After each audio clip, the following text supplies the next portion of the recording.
Hello and welcome. This is Grant Hughes of Grant Hughes Investigates on YouTube. This channel evaluates all aspects of true crime. As you are aware, videos and live streams in this genre often discuss elements of crime that may be disturbing to some viewers. If necessary, take the precautions needed to avoid these feelings. Factual information related to cases is the key to fostering rational true crime discussions. Fortunately, you will find that here. Please hit the like button only once, share the video, and subscribe if you like my content. Thank you very much for watching.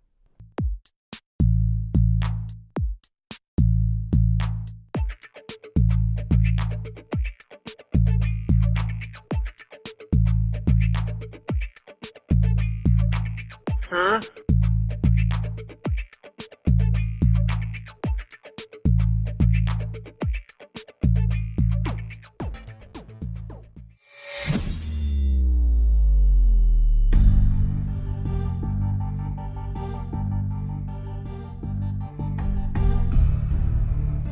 What's going on? Look at that. There's Richard Watts right out of the gate there.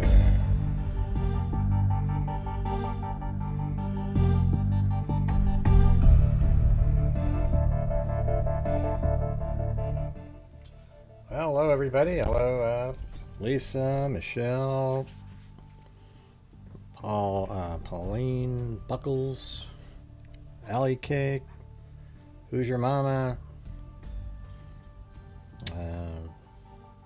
Missy Six, Mary, why are you bugging? Sherry C. Alright, so this is our donation night we do every single month. And at the beginning of the show, we try to, reach a goal. I mean, we used to always do $1,000 on these nights. It's really wild, but it seems like after yesterday, I don't know what's possible today. So if you guys, have the ability to, let's do our normal donation night. See what happens. I'm hoping to be able to donate a total of $3,000 this month. We've already done $1,500. But man, the way it's gone the last 4 or 5 days is pretty difficult. So if we can, get the ball rolling here. Seems like we just have this slow roll these days. Don't know what's happening there, but if you guys have the ability to, that would be great. And then we're also going to go over, there's these articles that have come out on Kohberger. I just want to read them on the show, go through them, and then see, what we see when we look at it. All right. So currently we're at $2, you guys. We're at 1/500th of what we do on donation night.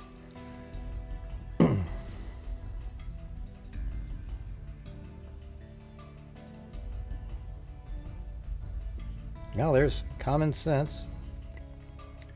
I like when you had Kamam on there.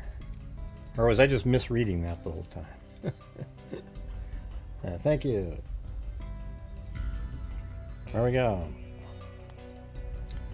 Hello, Irene Cypher. I mean, you guys are aware that this is donation night, right?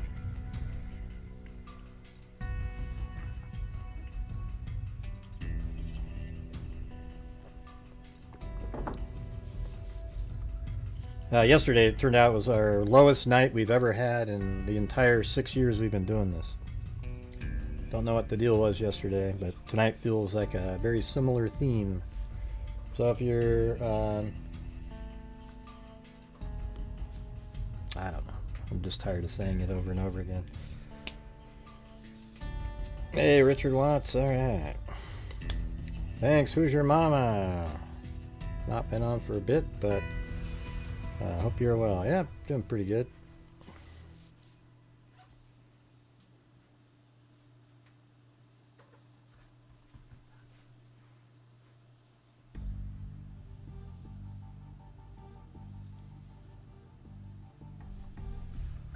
Yeah.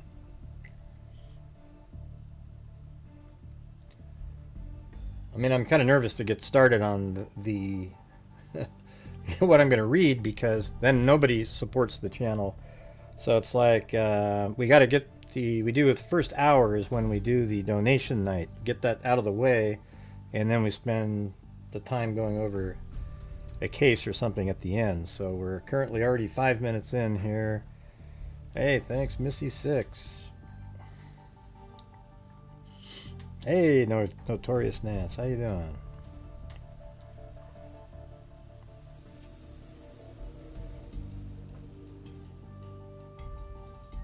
I mean, you guys were aware, right? That's what tonight is? Hopefully I made it clear.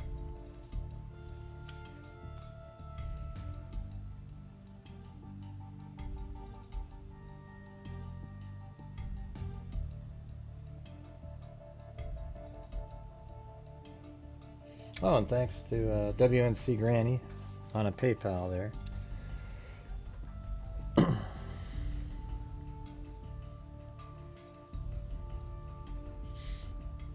Right, but we can all type in different places to go, etc. But if we're not sending, you know, I mean, this is what we do on this night. We don't have to keep doing this if you guys don't want to do it.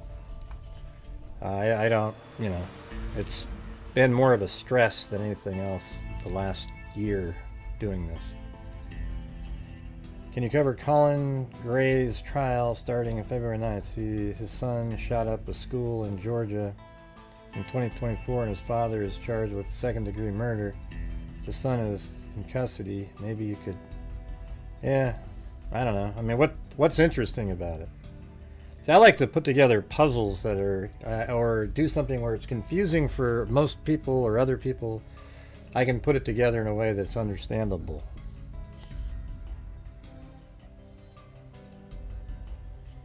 But I don't know. I could take a look at it if you can tell me why it's interesting. What's interesting about it? Who's your mama?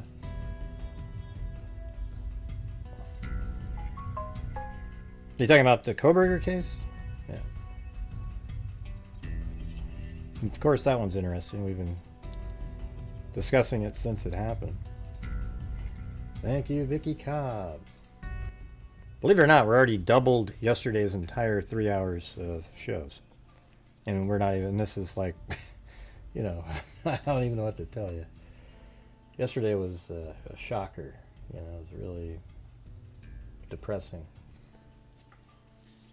So anyways, tonight's our donation night. We spend the first hours where we try to bring in, you know, one last push for the month, and then I donate whatever makes sense given how well we do on the donation night.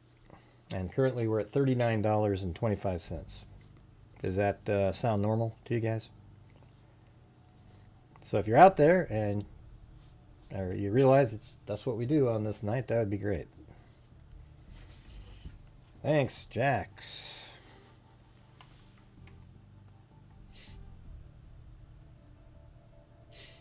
Hey, thanks Lisa Valenzuela for a bucket of coffee. Thank you.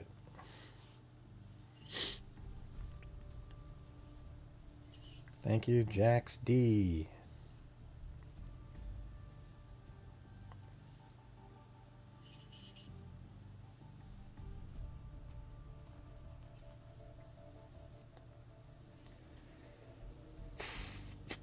Yeah, so I mean, what they're talking about is this crazy, you know, I mean, not that it's crazy, but you know, Kohberger using a second weapon, and then the other one was about, you know, moving him around, etc. So, you know, when people say second weapon, your thought is that there was another edged weapon. That's what you think of when somebody says that, or a gun, you know, whatever. Another actual weapon. You know, but whatever hit Kaylee in the head wasn't another weapon. I don't think. I think it was just something else that, you know, either used the end of the knife itself or some other object in his hand that he used as a weapon. But it's not like, oh, he had two weapons. You know, like let's just say somebody goes to commit a murder and they've got a knife and a flashlight, and eventually they pummel the person with a flashlight. Do we say that he had two weapons, or do we say, you know, he had a weapon and then he sort of improvised with a flashlight? I think it's just sort of sensationalism run amok. You know, people like to throw stuff like that out, like it's, you know. It's crazy. All right, guys, we're basically at 1/50th or so of what we do on this night, so we got to get moving. We've only got 49 minutes left.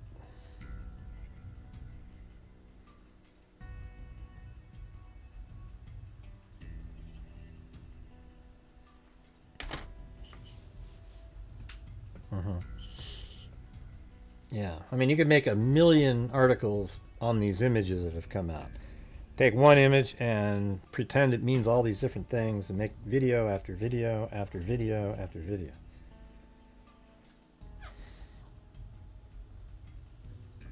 Yeah, well, I understand that, Bryce, but I mean, is it interesting, the elements? You know, it doesn't make it interesting because of what you just said. You know what I mean? Like, it's not interesting because he's the first person in charge. That's just like, okay, he's the first person in charge. I need it to be interesting where you're putting stuff together. You know, I guess in his case, they'll probably prove that he was aware that his son might do something like this and then give him access to a gun, and he did it.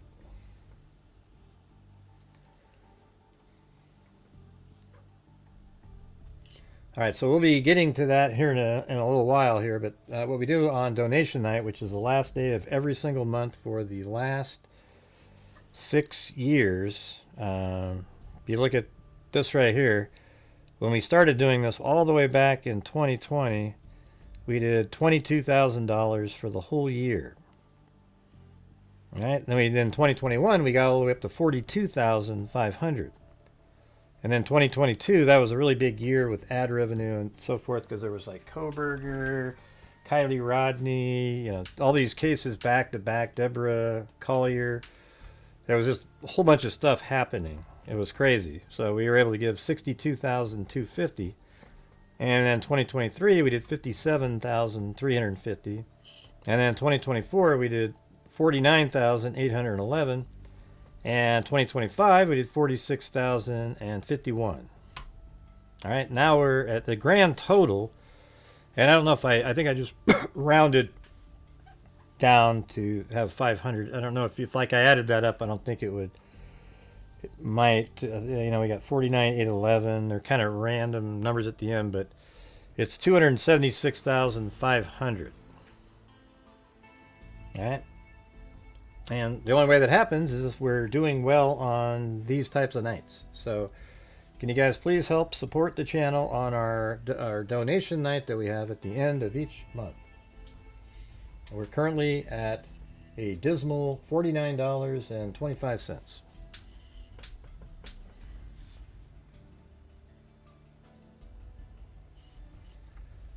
All right, let's see. Hey, thanks, Christopher Marshburn. Definitely could use some gifted memberships if people can do that out there.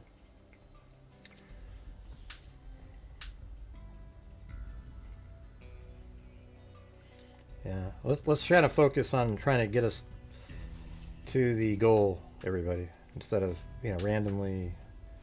I mean, this is like, we just can't keep having nights like that.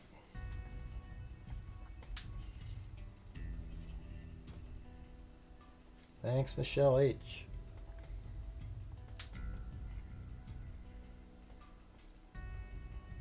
Oh, yeah? Oh, cool. Common sense. And then we also had Catherine on a PayPal. Thank you.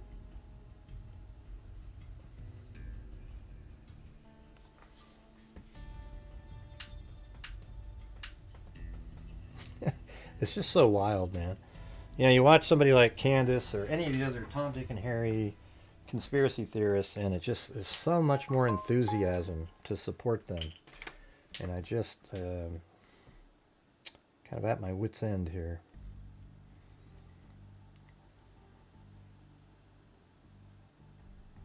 Hey, thanks so much, Eileen. That was very, very kind of you there. Thank you. All right, we're all together with, if you include the PayPal's, etc. We're at 20% now. All right, so we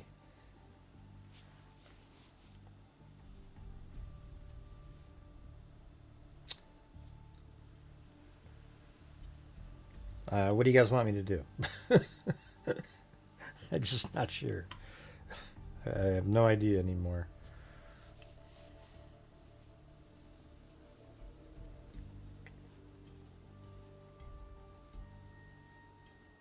It's funny. Like, there's people... it was weird. I got 30 subscribers today, and I have no idea why. You know? Like, I don't know where they came from. I didn't understand it, but anyways, I guess we can just start reading this. But man, you guys, this is our donation night. This is the big night where we make the difference. We've already given 1,500 out this month, and I'd like to give another 1,500 out tonight, which will get us to 3,000, which is better than last January. But you know.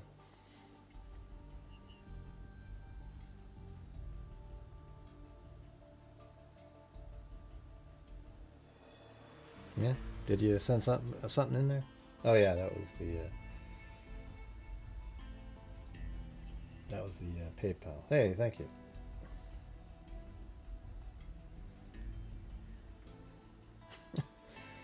Yeah, I can't make it. You know, just happen. I'm just telling you guys, this is what we do. Thanks, Chris Stew. I mean, it seems like we have nights, donation nights, where it's slow and then it sort of picks up near the end. And I don't know why. So we used to always get to the goal way early. And now it's just an absolute struggle. And then at the end of the night, sometimes we get lucky and get sort of near the goal-ish, you know. And it's weird how it's become like that, where it used to be so much different.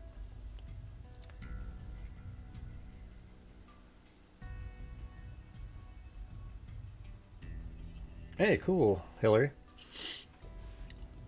Was it there with that one show when we had that whole massive, when I went over every single one of them, that live stream, when I went over the 2,800 photos?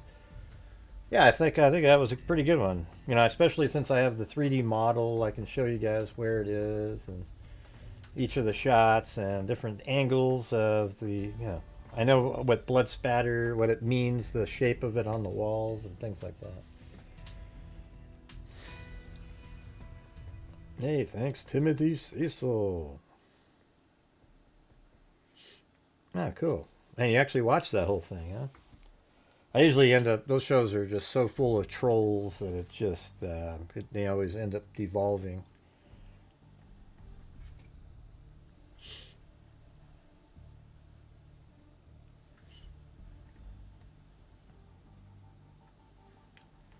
Hey, thanks Cheryl Bullock for getting a membership.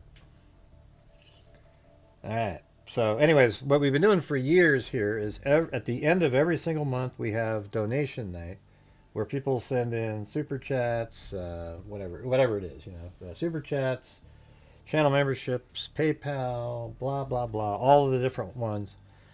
And then at the end of that time frame, based on everything through the month, etc., on that night, we donate thousands of dollars. Now, this month was doing decently, and then it just really fell off a cliff in the last week or so for no apparent reason. It just happened. And we're just trying to have a good night here because I'd like to be able to do another 1,500. We've already done 1,500, so that'll get us up to 3,000, which wouldn't be a terrible start. I'm sure at some point there'll be something else, you know, another case that I can be more helpful on. But we really need to sort of pick up the numbers here. Hey, thanks, Sherry C.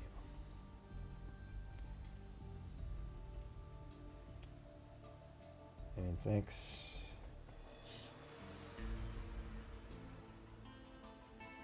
Allison.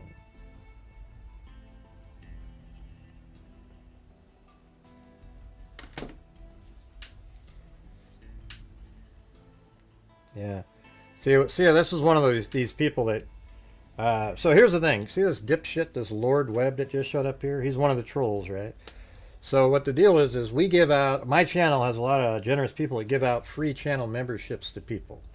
And this Lord Webb dipshit is one of the people that got one of the free ones because he came in from a troll community stealing memberships that we were, our generous members here were giving to people who can't afford it.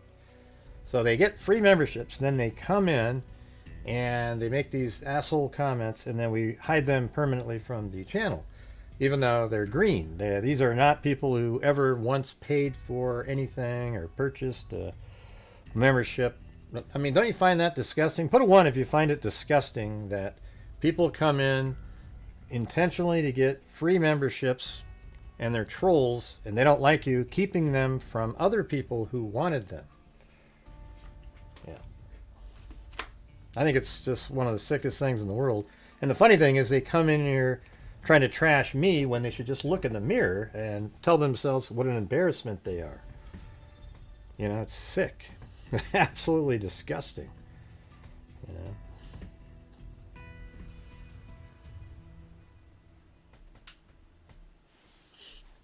All right, so we're already 21 minutes in. We've got 39 more minutes to go.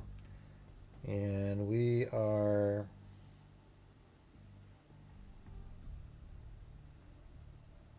we're only like $80 on YouTube. Not sure what the deal is, but we've had individuals do twice that on shows, and we're just sort of, well, you'd hope, but that's not happening.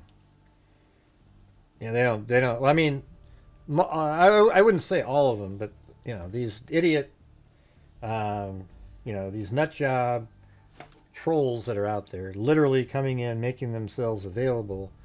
I'm sure 50% or higher go to actual people that like them. I see people thanking and so forth, but these people would never thank.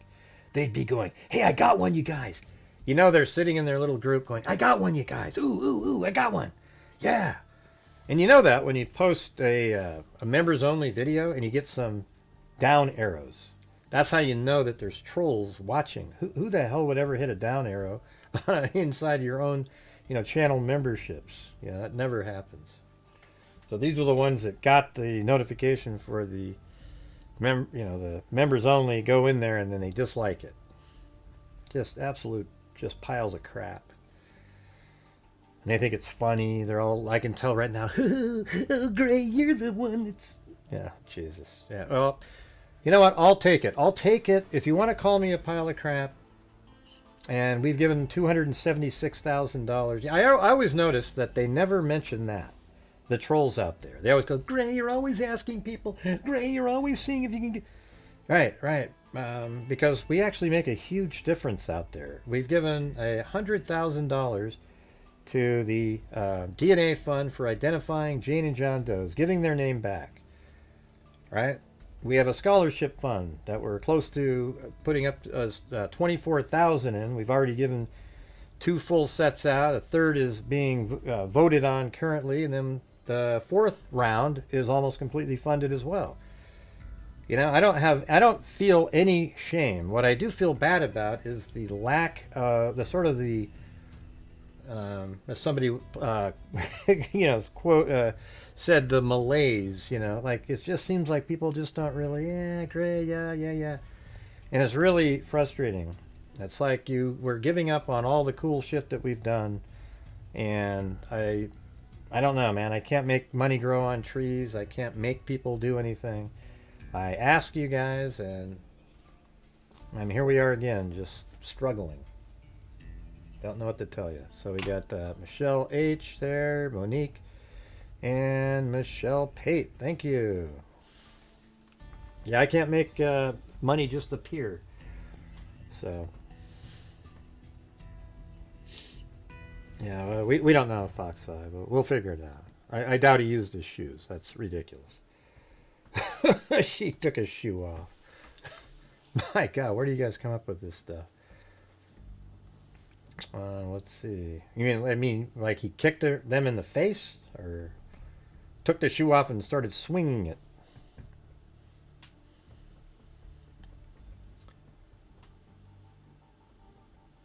Great. Remember when a couple of years ago we'd hit the donation night goal? Yeah, I know. That's what I'm saying.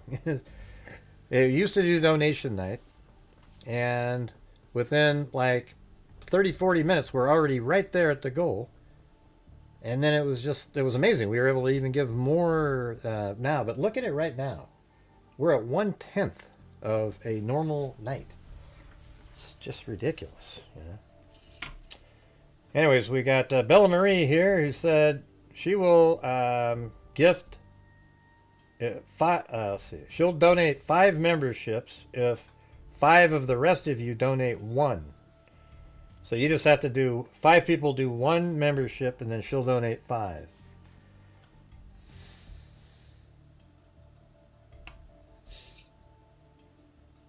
No, that's not true, Mark. Yeah. Delphi was 2017. Yeah. But yeah, if you're talking about the trial of Delphi, that I don't think they were overlapped or anything.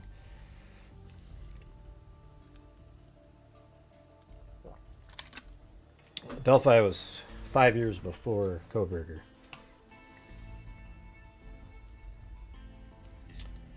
Alright, so now we are currently in 27 minutes in. So in 33 minutes, we'll go ahead and start going over some of these these opinions that are out there. And you notice right there, like, Bella Marie came up with this thing, right? And not one person. I mean, it's so simple, you guys. We need 5 gifted memberships, just randomly, 1 from 5 people, and she'll donate 5 matching each one of yours. Why is that hard? You know?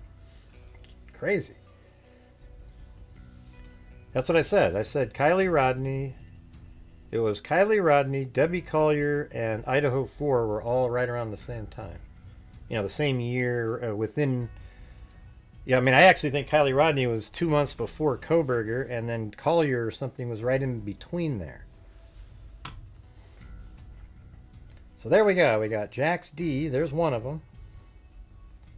And then we've got Michelle. Okay, there you go.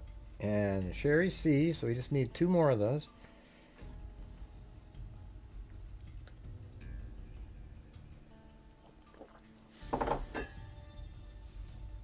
On author. What was the author that was on Megyn Kelly? I know that she discussed the case the other day. She's like so late. It's just unbelievable. I wish she would just stick with political stuff. You know? Like I don't like her doing true crime or anything. She's not very good at it. And it makes you wonder, like, because she's bad at that, and you know it because you know the facts, does that mean when she's talking about other topics, she really doesn't know it either? So if I was her, I would just stick with the other stuff. Hey, thanks, Kathy. Wow, there you go. So we got 8 there, and then Bella Marie's will do the 5 to match that. Yeah, Howard Blum's book was totally off. I bought it. I don't know what part of the book had any accurate information in it.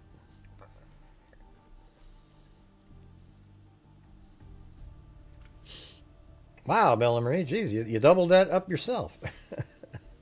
Well, thank you. There you go. All right, so I think we're at 30-something% now.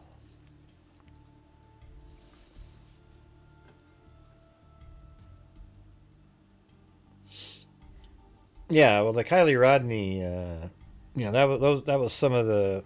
Everybody copies that kind of work now. I think I almost invented the concept of taking a daylight shot and overlaying it on top of night so you can see the movements. It was kind of revolutionary. I just literally thought of it. I just went, wow, and I made it. And then all of a sudden now you see other, like literally law enforcement agencies using the exact same technique because it was so huge. It was just absolutely, and I don't know, man. I'm not saying that just to be like, hey, you know, they're using my. I just really believe that. I'd never seen it used before, but I've used it just kind of randomly trying to create like a color. You know, I don't know what it was that I had done an overlay of the same shot before, but I thought of it, and so yeah. There was other people who had this camera at night and they didn't know what the hell they were looking at, the fire camera. So I looked at it and went, wow, this is incredibly significant. And I got onto the website, found daylight time during the same, you know, the exact same camera angle and everything. Took a still frame and layered it over the top of the night, and you literally see your car go into the water and fade out and sink. It's the craziest thing you've ever seen. But you wouldn't see that at all if you were just watching it. You wouldn't even know what you were seeing because it's just dark with lights moving around.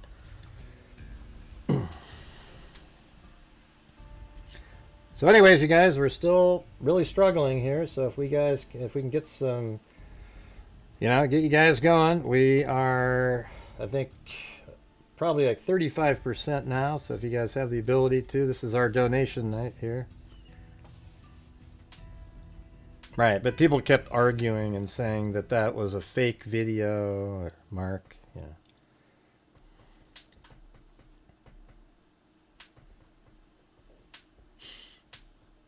Hey, thank you, Chris O'Cuddle. Very cool, very cool. So, yeah, man.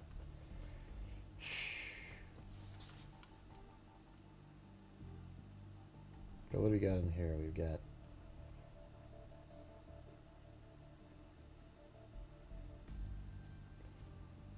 $10, $20.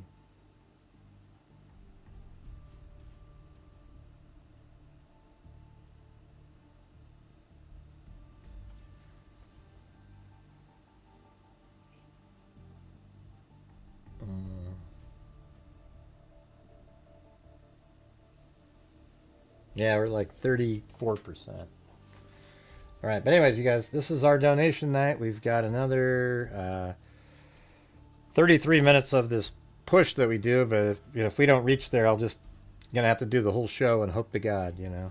But we're not even close again. So if you guys are out there and you want to try to make a difference out there, help support my channel at the same time, we are, you know, trying to get it where I can donate $3,000 this month.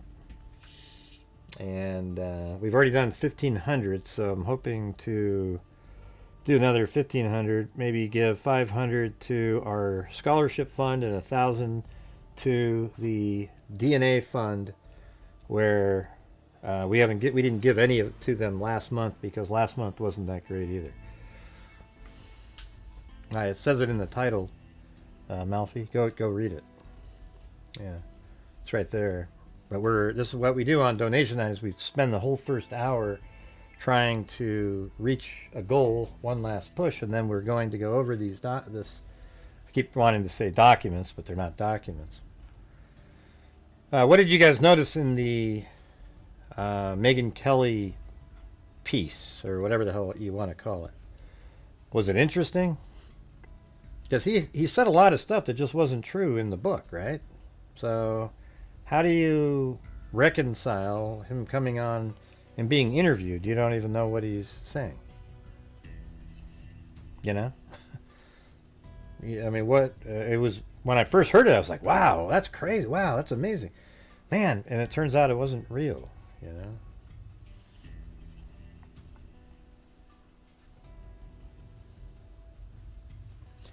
Yeah, so we'll be doing that here in a few minutes. We're just trying to get through this, and I guess I will have to wait till the end of the show, but we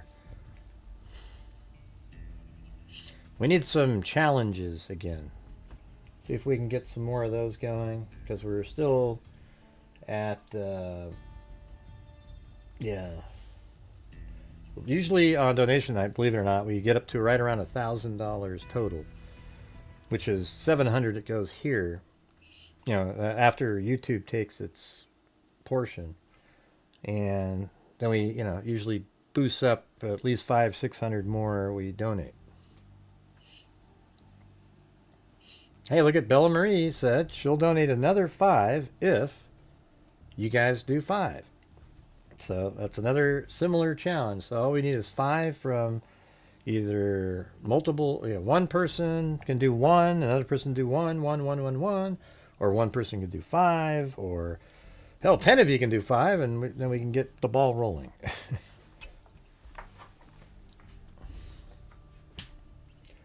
But it irritates me that mention the second person because he kooks feet off of it. Oh yeah, does he mention that? Because I thought they were saying, yeah, second person is in one of these articles here. Yeah, they're talking about there's a second person that was there merely because there's a different weapon used. That is the stupidest logic. I don't think I've ever heard anything dumber. That's just a theory that they wanted to present, but it would have been destroyed. There's no evidence that another person was there. Oh, I guess it was Blum. But you guys see that up there? We got another challenge where if we get 5 people to donate 1 channel membership. Well, there's Chris O'Connell just did it. Thanks, Chris O'Connell. Well, there you go. Thank you.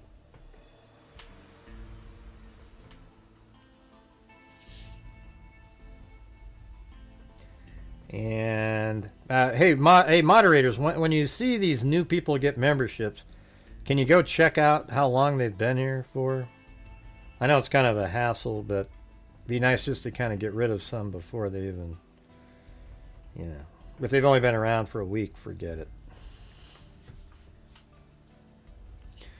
No, what we do on here, idiot, is this is our night, our donation night, fool. So here we got another dumbass named Wally. Doesn't understand anything at all. I can tell you this. If my channel didn't exist, $276,000 never would have been sent off to anybody. Okay? Because no other YouTube channel does a damn thing. And I can tell you that in the truth, even the huge ones, they don't do anything. They might have a fundraiser on the side, but they don't do... forget it. You know what? I'm sick of explaining it. Tired. Just really tired. Hey, thanks, Bella Marie. What's the woe for, Malfi? Did you see the comment the person made? Or did you miss that?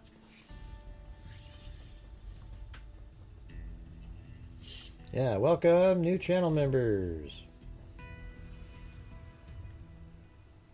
Yeah, so don't worry here. In just about another 22 minutes, we're going to be going over these articles.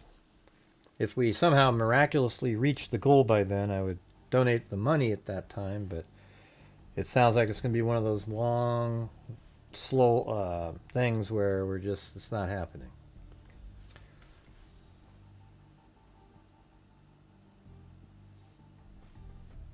And you guys can send in coffees, Venmos, PayPals,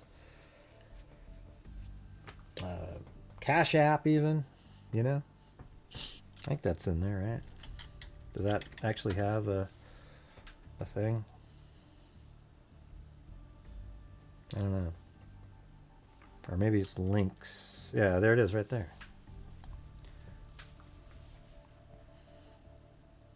Yeah, we know, Timothy. We're just trying to get to the goal, though, right now. So let's try to focus in on this.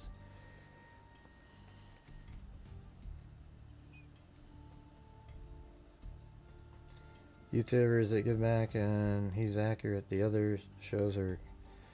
Yeah, no, it's true. People don't really care what I mean, here's the reality, everybody. When I do true crime, every single night I'm trying to raise funds for the channel through the month so that I can survive as a channel and donate thousands of dollars also.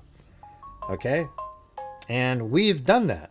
But unfortunately, You know, it would be great is if every other YouTube channel promised to do exactly the same thing.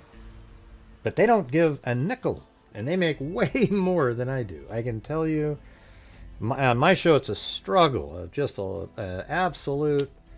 And I don't like asking either. It's not fun. It doesn't feel good. But unfortunately, that's where we're relegated. We didn't ever used to have to do that.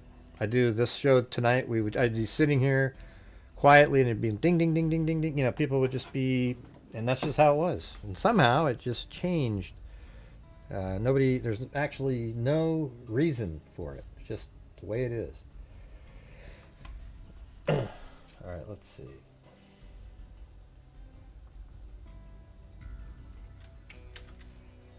But I've donated 276,000 more than the UK guy. Okay, I can tell you that.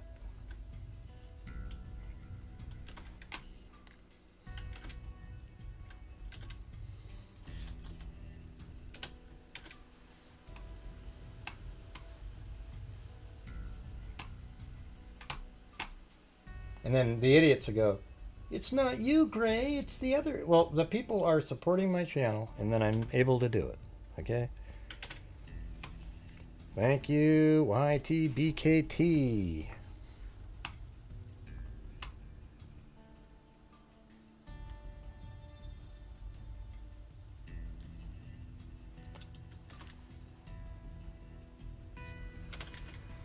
Yeah, that one. I thought the one that I did last night was pretty interesting. If you're a channel member, you can go watch the second half. It was so slow yesterday. It was unreal.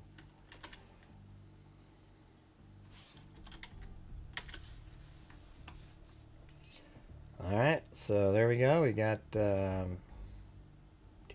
and Essler, and did we reach that thing, you guys? Oh yeah, so it was Bill and Maria. We need to get some more challenges.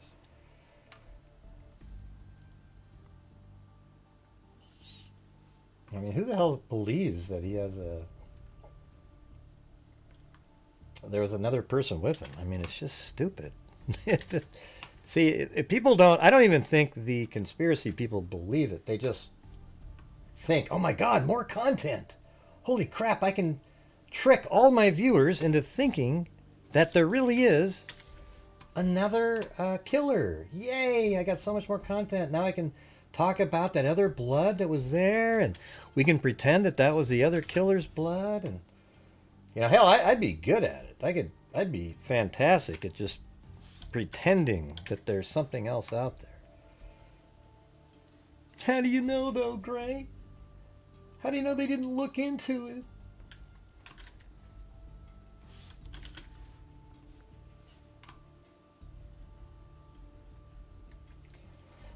All right, you guys, we're still way behind, so if you guys have the ability to help support the channel, we're doing the one last push here. We've only got another 17 more minutes to go, and then because we aren't even close, I'm going to have to just do the show and hope.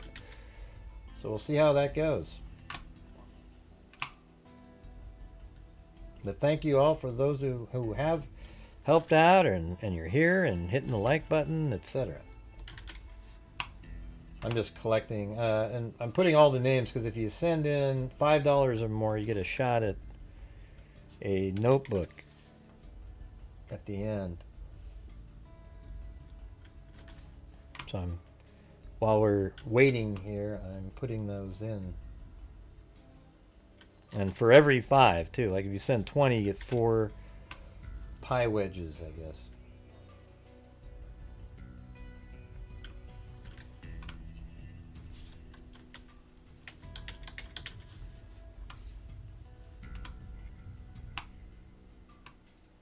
And thanks, Marty. Marty sent me a package today. Sent some honey, a CD. That's pretty cool.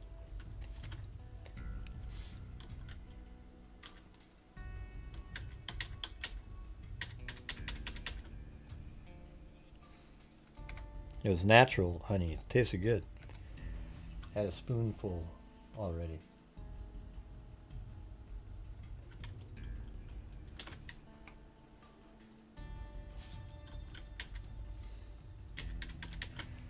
challenge. If we get 25 or 5 memberships, I'll send 25 in coffee. Hey, look at that. Lisa Valenzuela. See that, you guys? So we're doing that again. If we get 5 more channel memberships, she'll donate 25 in coffees, which is better in some ways, because it's better because you get to keep more. But the memberships are cool because there's a chance somebody might stay around, you know.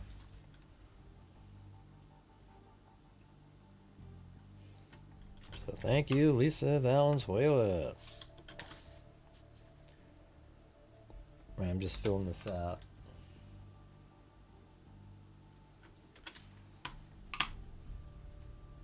Make sure to hit that like button.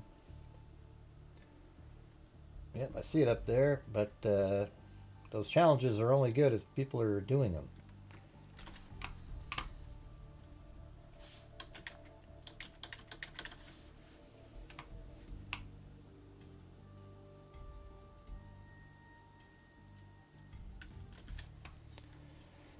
Yeah. Got those in there.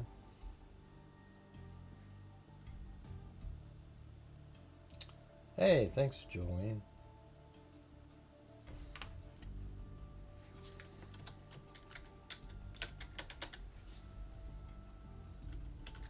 One, two, three, four.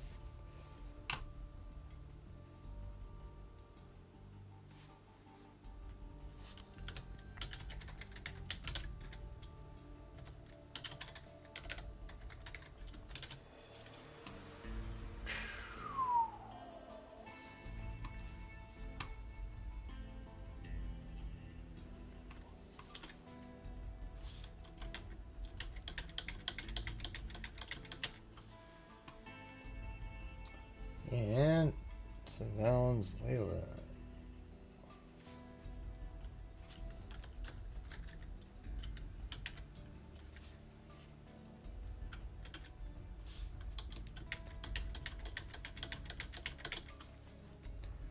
All right, thanks, Bella Marie. Do those count?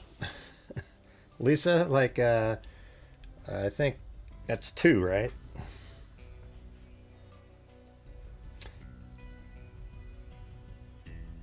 I'm late, challenge alert, 5 memberships. Oh, look at, so we got 2 of these going on. So we need to get, let's get Lisa's taken care of, and then we can do KMTX's. All right. So we need 3 more coffees, or not coffees, channel memberships gifted, or just 3 $5 super chats, and then Lisa will send 25 in coffees. But now we're struggling now just to get Lisa's challenge done to get to K-Me's. Yeah, K-Me. Yeah. I try to remember. But.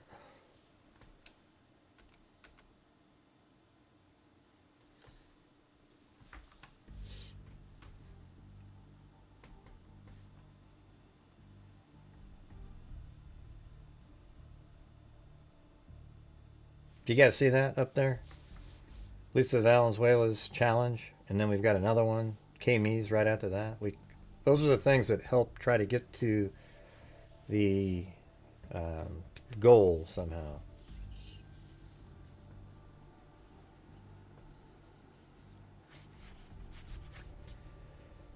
Oh boy.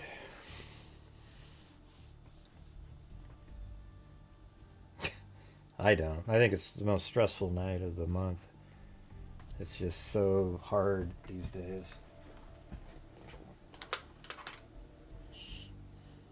I mean, I love the part when it's over and we're giving, but the part about trying to get it to the numbers, whew, yeah, that's... All right, did you guys see that up there? Lisa Valenzuela said she needs 5 gifted memberships. All right, so there is Chris O'Connell. So that's 7, 8, 9.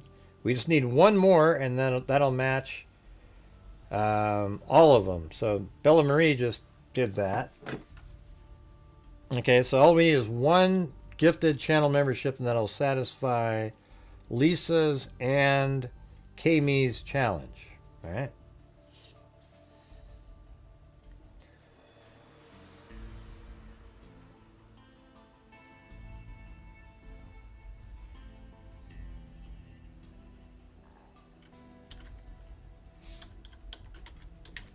Yeah, thank you guys. Very cool. And thank you, Chris O'Cuddle. I like saying that one. So Connell and Bill and Marie, we just need one more gifted channel membership, you guys. Alright. And there it is, by Bad Juju. Thank you. Alright, so there you go. That's K-Me's now. There you go. And then I'll get Lisa V in there. Alright,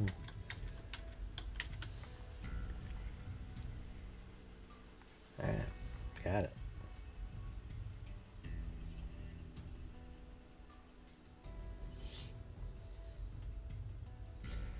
Alright, so we've got another 8.5 minutes of that first hour, and then we'll get right on to the going through these documents, right? And there's K-Me. Thank you. Yeah. I mean, right now it's weird because we're just at sort of like a decent normal night, you know? Other than when you combine it with the coffees and everything.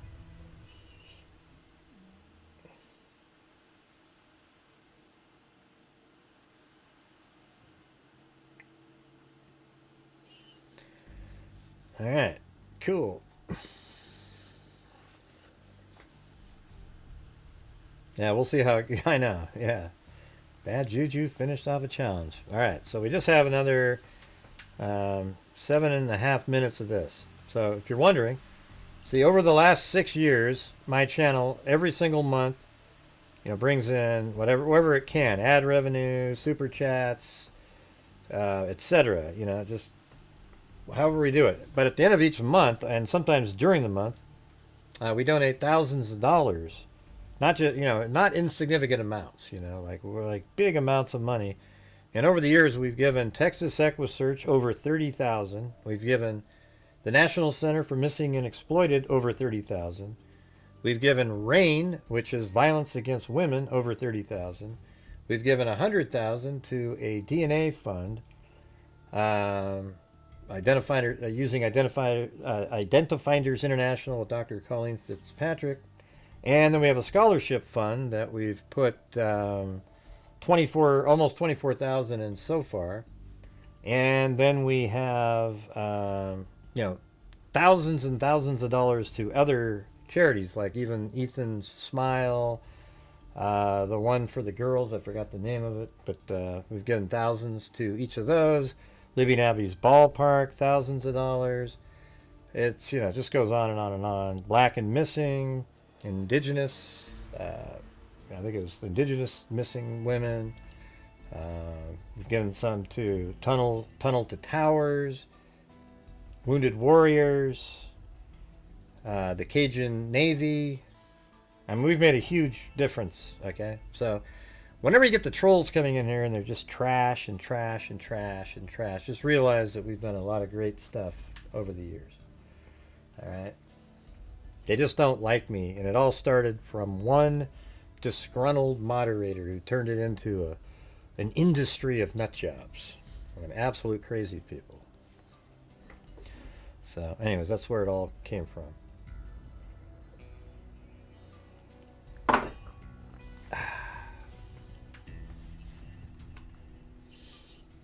Alright, so we've only got 6 more minutes, so if we can have one last little attempt here, that'd be great, because we're not even at 40% on YouTube.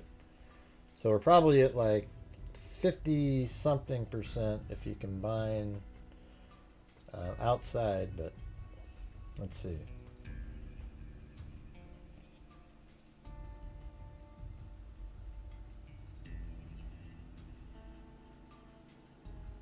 Yeah.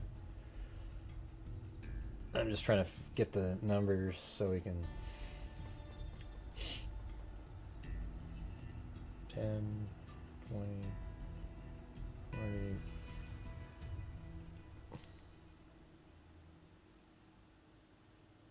Yeah, so we're probably at like 60% altogether if you add in the coffees, etc., and Venmo and things like that. Looks like we just got another PayPal from Paulette Leonard. All right. Should I just move on to this topic now? It doesn't look like it's going to budge. But during the time when we're doing this, if you guys can do other things, more challenges, etc., for people who can, that would be great. All right, so now we're going to go do this. And then at the end of the show, we'll do our donations. And hopefully we can, I think we need another 400 or so to get to the goal where I can donate 3,000. All right, so that's kind of what we're looking at for the next couple hours. Let's see what happens. All right, you guys ready for this one? All right, here we go.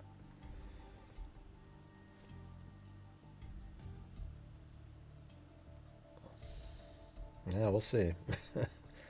I mean, I usually have faith, but given the way last night was, I don't know, man. That was...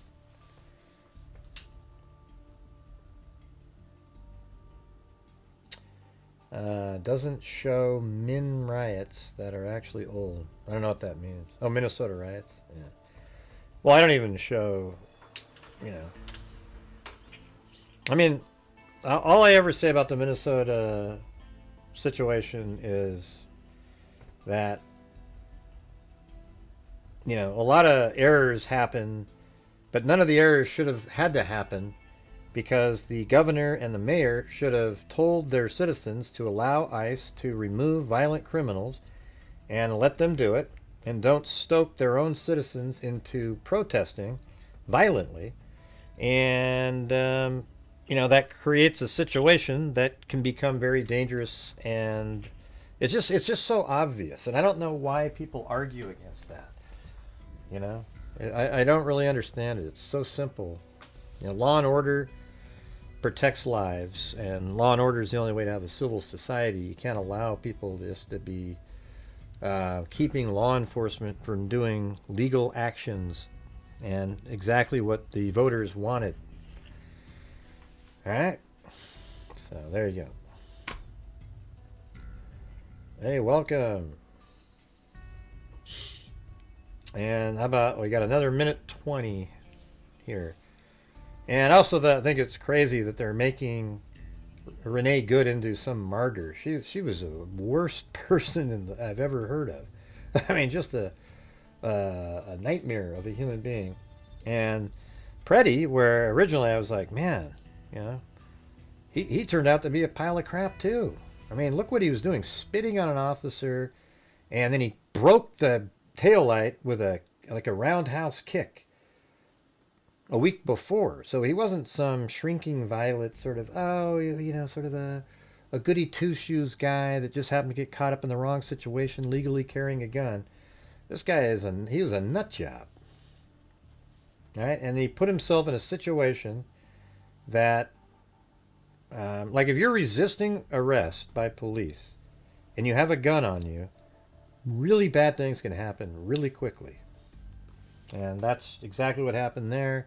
And I don't know what the ruling is going to end up being. You know, who the hell knows? Hey, see, that's what I'm saying. Hey, G2S83, you sound like an idiot. I just explained it to you. You didn't listen. I don't have time for you. Thank you. Go do something else. All right. Let's see. All I said is that it puts yourself. See, this is these are the kind of idiot comments that you get from people. Listen to this. Kicking a taillight on a vehicle does not justify being murdered. Well, first of all, he wasn't murdered, fool. And secondly, I explained to you that all it did was put him in a... It's his fault, okay?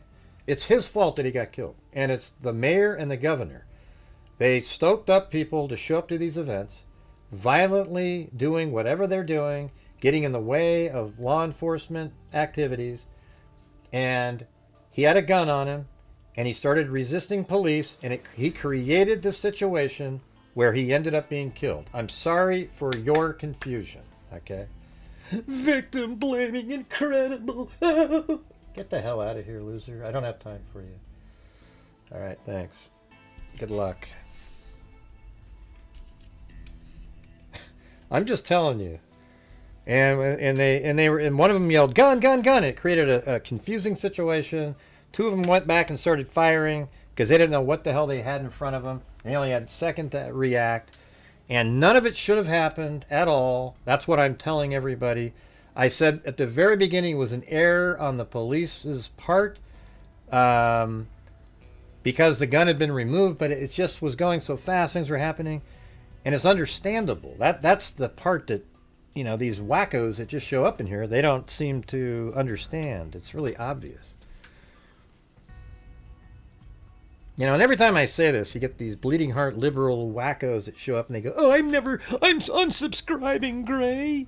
Because they can't think logically to see this situation. I think exactly the same. You know, when I do my true crime cases using logic, reason, and common sense, and I'll tell you this right now, if that was a Republican, a conservative guy that tried to do exactly the same stuff, I'd be saying exactly the same thing.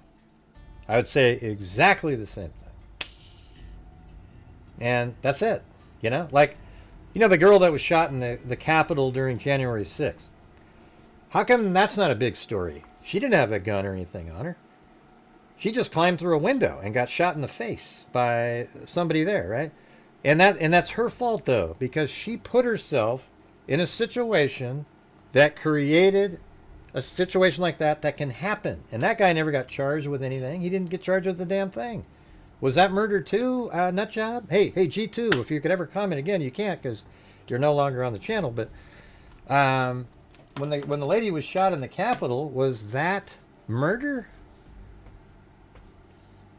Yeah, see, that's crazy. It's exactly...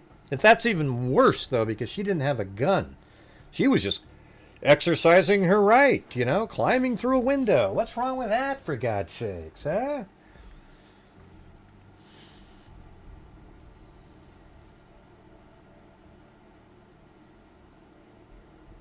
Yeah, they are trying to get rid of ICE. Anyways, I just see it using logic, reason, and common sense. Renee Good gunned it. Officer was right in front of her car. She got killed. She's not a hero of any kind. The second guy, he shouldn't have been killed. Alex Preddy, he shouldn't have been killed. But he ended up being killed because he's an idiot. All right? He brought a weapon to a protest that he knew he was going to interject himself in. And remember when he got taken to the ground the first time, a week before? He had a gun on him then, too. So he's lucky that time something bad didn't happen. Anyways, I don't have any, you know, like, I feel bad that these people died, but I don't have any sort of lingering sympathy like, oh, man, oh, wow. Because they put themselves in that situation. It's like Darwin's theory, right? Just absolute idiocy, these people. And I don't know how people don't see it. It's absolutely obvious, and there you go. Anyways, let's move on to this. So while you're watching, everybody, if you guys could please, you know, we're still not anywhere near the goal here tonight, so we need like another 400 or so.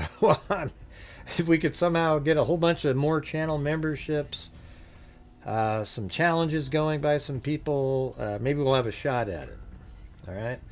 And I'm sorry if what I'm saying offends you, but I have the right to say what I'm saying, and I'm not doing it just lightly, like just cavalierly throwing it out there. I literally watch it. I saw it over and over again. I saw that the other guy had already taken the gun away, and he got shot. But the person who took the gun out, I think, said, gun, gun, gun, or somebody else did. And the other two didn't know what the hell that meant. And you can't wait for somebody to roll over and start firing at you to know. So you know, some procedure sort of went haywire there. But the situation was caused by Tim Walz and the mayor and the idiot protesters who keep ICE from doing lawful actions. Okay? They're not. And I don't think anybody cares if people are just protesting, holding a sign, going, yeah, yeah, yeah. But when you get in the street and you start like pushing and doing things to keep ICE from doing what they're supposed to be doing, then you've already gone past a line at that point. Does anybody disagree with that? Jesus. I don't know how you could. It's almost unbelievable. Yeah, I've got this thing over here, but we need to get moving here, you guys. We're still way short. So instead of just listening, see, this is what happens whenever I start covering the stuff, we never make it. So can we get some more challenges going? Something like that. We got to keep the ball rolling here. All right, thank you. All right, Brian Kohberger used 2 weapons while stabbing Kaylee Gonzalez over 24 times, court filing. Now, that doesn't say that ever, actually. Why Brian Kohberger murdered 4 University of Idaho students and whether he was targeting one of them may never be fully understood, as he has refused to speak publicly about the crime. I think it's obvious that he at least targeted. I think it's Madison Mogan, but I can get, if people want to say it was Kaylee, sure, okay. I don't agree with that.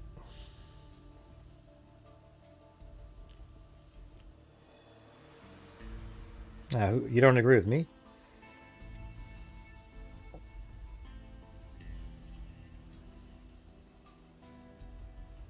Yeah, I agree with law enforcement has to do their job. Yeah, I said that. I don't know what you mean. Let's see. I believe it. My cousin used to live there.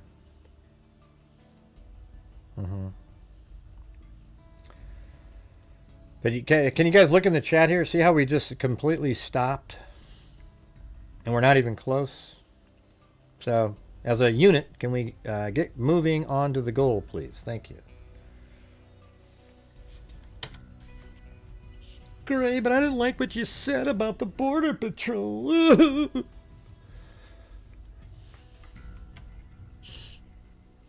But recently, an unsealed court filing obtained by People reveals that Kohberger chose to use 2 weapons on one of the 4 victims, according to an expert. Okay, well, it doesn't say. See, look at. See what a load of shit that sentence is right there. Look at it says, but recently unsealed court filings obtained by People reveal that Kohberger chose 2 weapons on one of the 4 victims, according to an expert. Well, that means it's not in the document.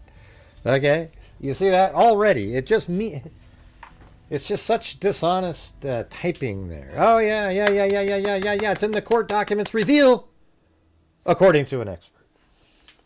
Okay, well, it's not in there then.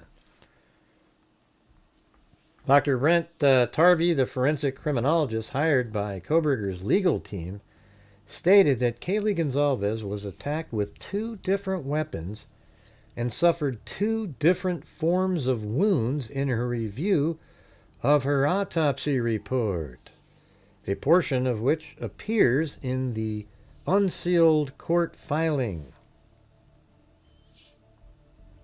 The finding was used to support Tarvey's argument that there were 2 killers in the house that night. So I think what they're referring to is this. So what I do is I put all these together. This is Kaylee, so I guess we can just look at that one. So I put them all together, removing the spaces and everything.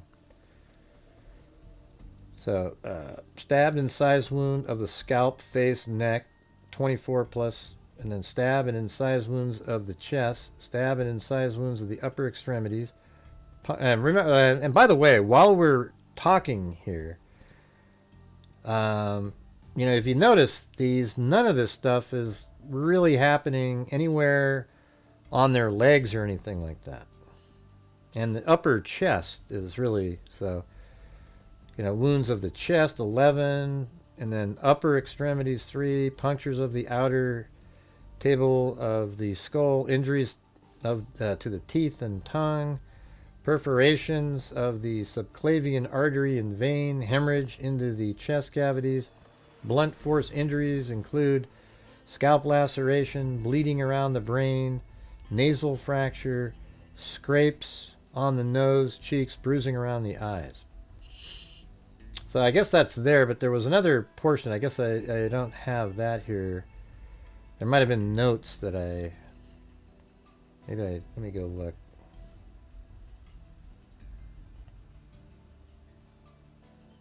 I think it was this one.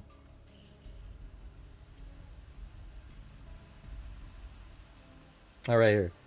Patchy pattern, okay. Hemo aspiration pattern with evidence of blood in upper and lower airway. So I don't know if, where does it mention that? I know it's in this document, but it's like a pattern somewhere, right?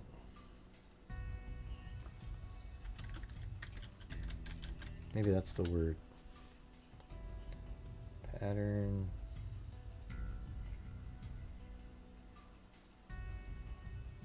From the movement of a source of...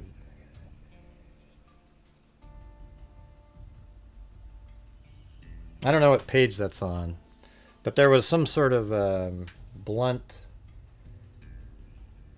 like a mark on her face that had a shape like oval or something to it. Remember that?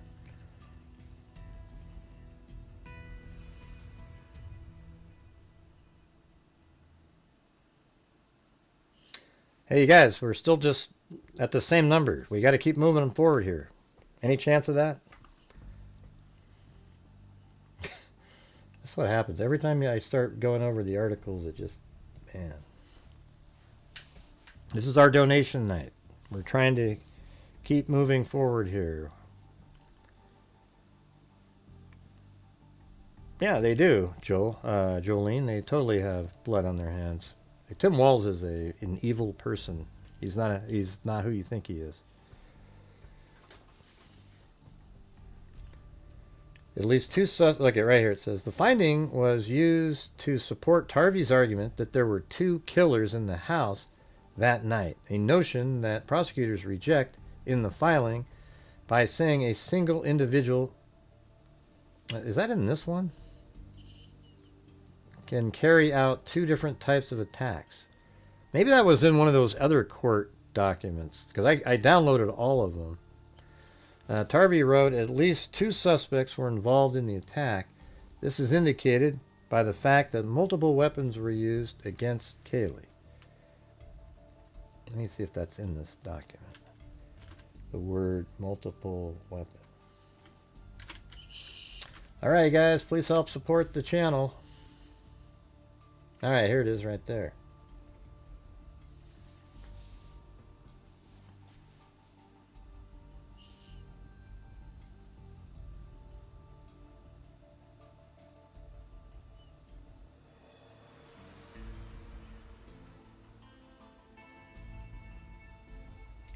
Huh, you wanna, let's just go over this portion up here. I guess I never went over this. I never made it to this far. It says a failure to detect blood in the defendant vehicle does not exclude the vehicle from being related to the commission of these crimes. For reasons previously discussed at nodal rebuttal, there can be a myriad of reasons blood was not transferred to or detected in the defendant's vehicle. These findings need to be understood in the context of all available information. You mean a person who's a student in criminology who wrote a paper on how not to contaminate a crime scene. Yeah, that guy. Yeah. On the second floor, there is a sliding glass door which was found to be opened by law enforcement. It has been inferred that this is the location where the suspect may have entered or at least exited. There is no physical evidence to support this, as, again, there would not be the requisite blood transfer. If an intruder left the house through this door, having left it open upon entry, there would need to be bloody footprint patterns on the floors from the bloody shoes or feet, both leading up to and out of the sliding glass door. Right, well, that's you assuming that he was standing in blood, you know? See, I think he, like, killed these people, and he did it in such a way where the blood's more away from him, and then he walked out.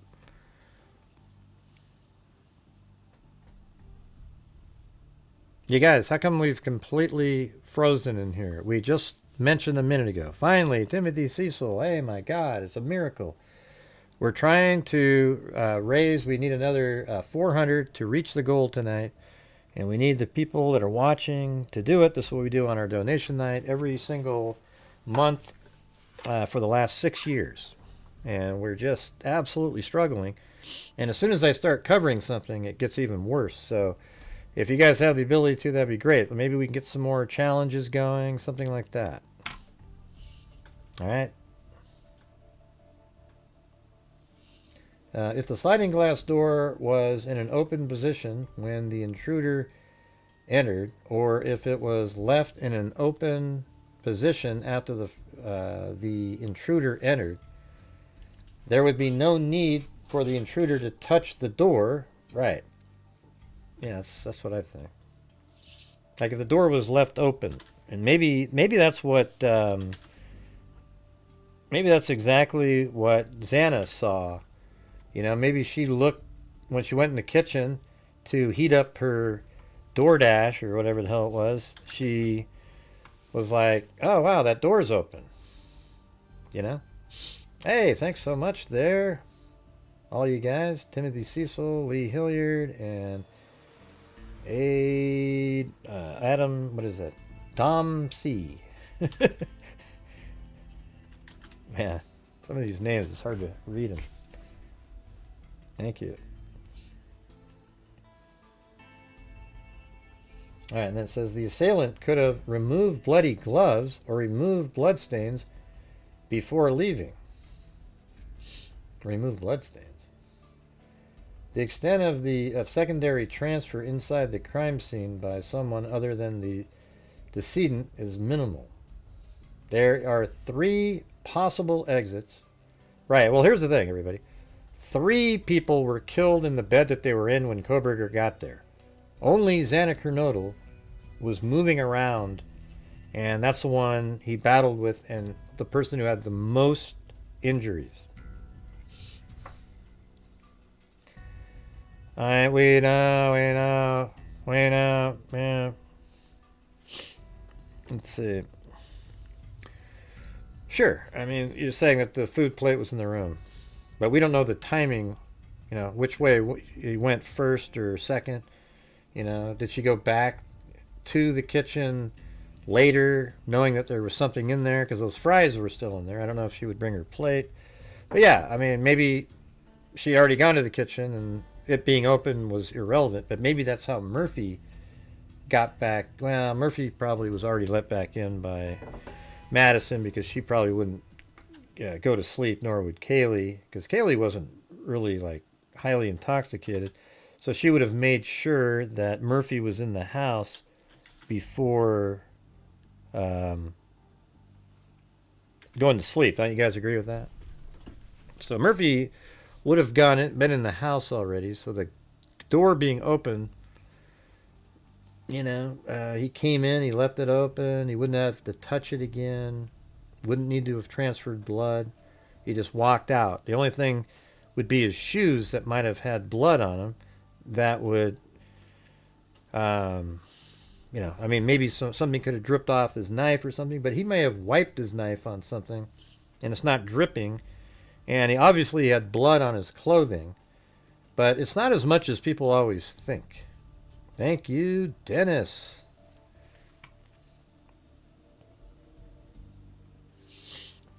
Yeah, so let's see. The extent of secondary transfer inside the crime scene by someone other than the decedent is minimal. There are 3 possible exits from the crime scene. Let me see.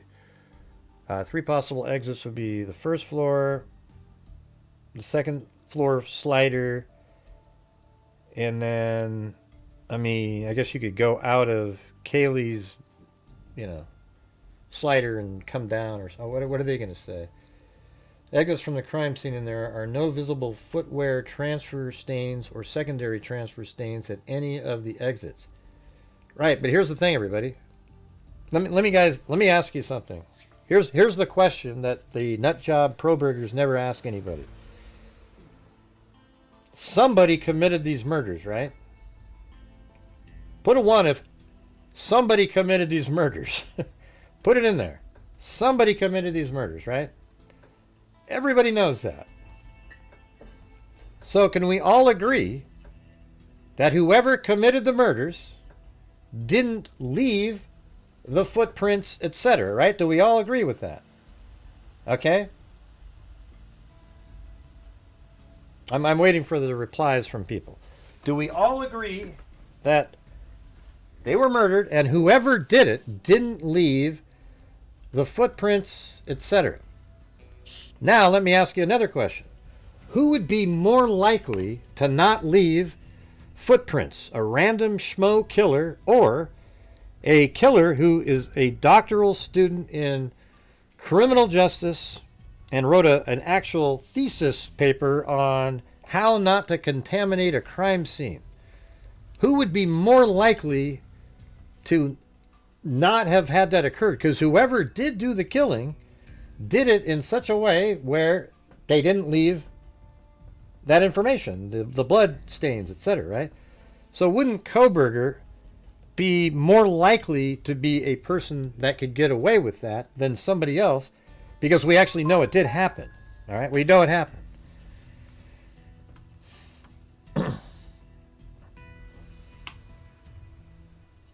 I think that's like the point that those guys never seem to make or get. It's so clear. Secondary footwear transfer stains or secondary transfer stains were created. This seems to negate Dr. Turvey's conclusion that lack of secondary transfer stains would preclude the sliding glass door being the avenue of exit. Right, but and another thing is there's no indication that any other exit that there was, transfer from a shoe or something like that, or even from a hand.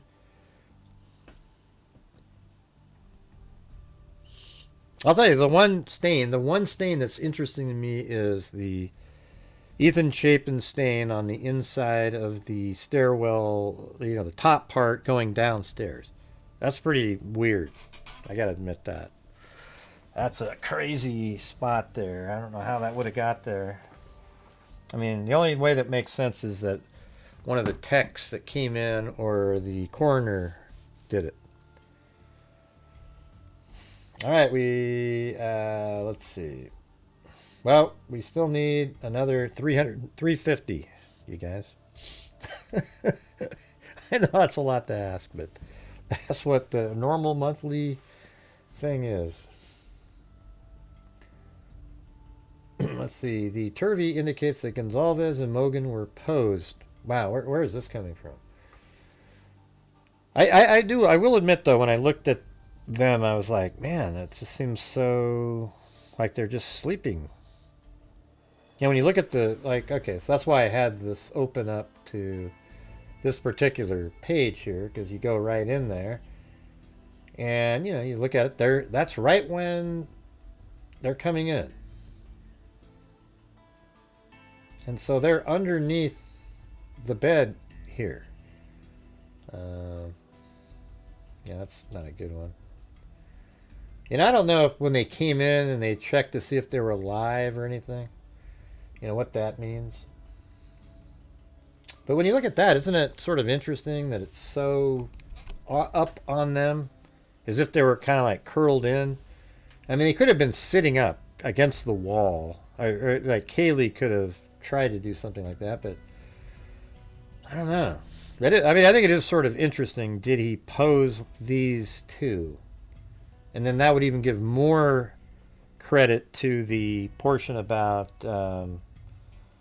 whether or not the knife sheath was left as a calling card.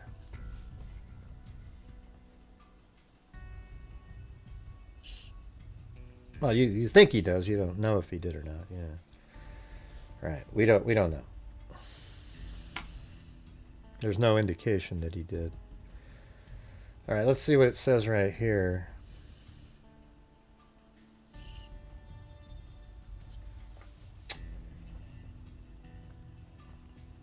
But I mean, I remember thinking, though, when I saw the sheets going, man, that looks weird. It looks like they're too covered. You would think there would be, since they were fighting, but it could have just been, they're just fighting in a laying down position. If you notice, their wounds are all pretty much on their upper body, and I didn't see any,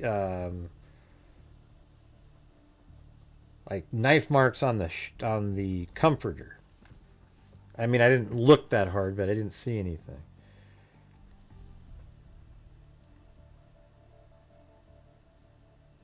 Why would he cover them when they were sleeping? I don't get it.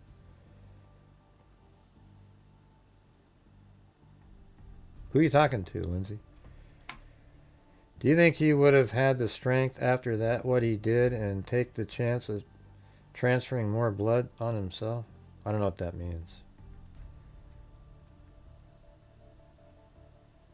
Yeah, I think there's a chance too that he didn't move the covers, and they just kind of, I don't know. It is kind of weird, but they may have been. We don't know because we can't see it how far the sheets, the comforters actually went up there. Right. I mean, but see, Lisa, you're saying it could have came from the body bag. It could have came from anything, right? I mean, we all come up. We're just all inventing things. Oh yeah, it could have came from the. Sure. Yeah, it could have came from the body bag. Could have came from transfer from a medic. Could have came from transfer from one of the officers. Could have came from an alien spacecraft. Could have came from a squirrel. Could have entered the apartment and ran up there and ran across. I mean, it could have done this. Could have done that. Could have done this, and this. We don't have any information what it is.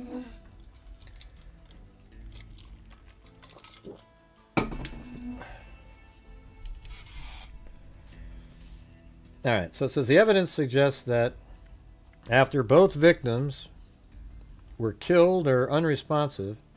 Hey, thank you, Chris O'Connell. Don't you love the way I say that name? Unresponsive, they were posed in their shared bed. Kaylee was moved from a position with her head on her pillow to partially atop of Madison. Yeah, that just doesn't... I think she was just kind of still alive and put herself there. Yeah, because they see the picture with the massive blood on the pillow, but then she's not there.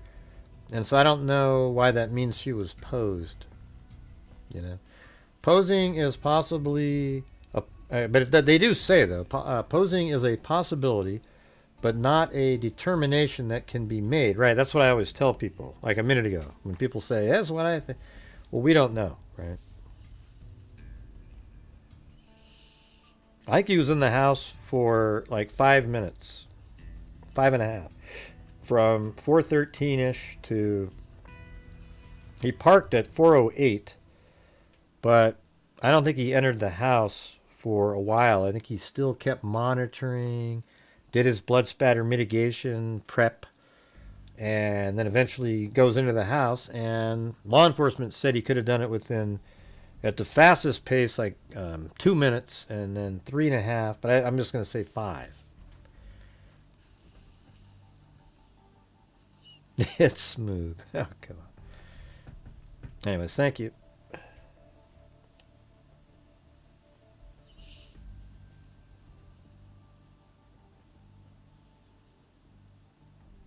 Well, Xana wasn't eating when he attacked her.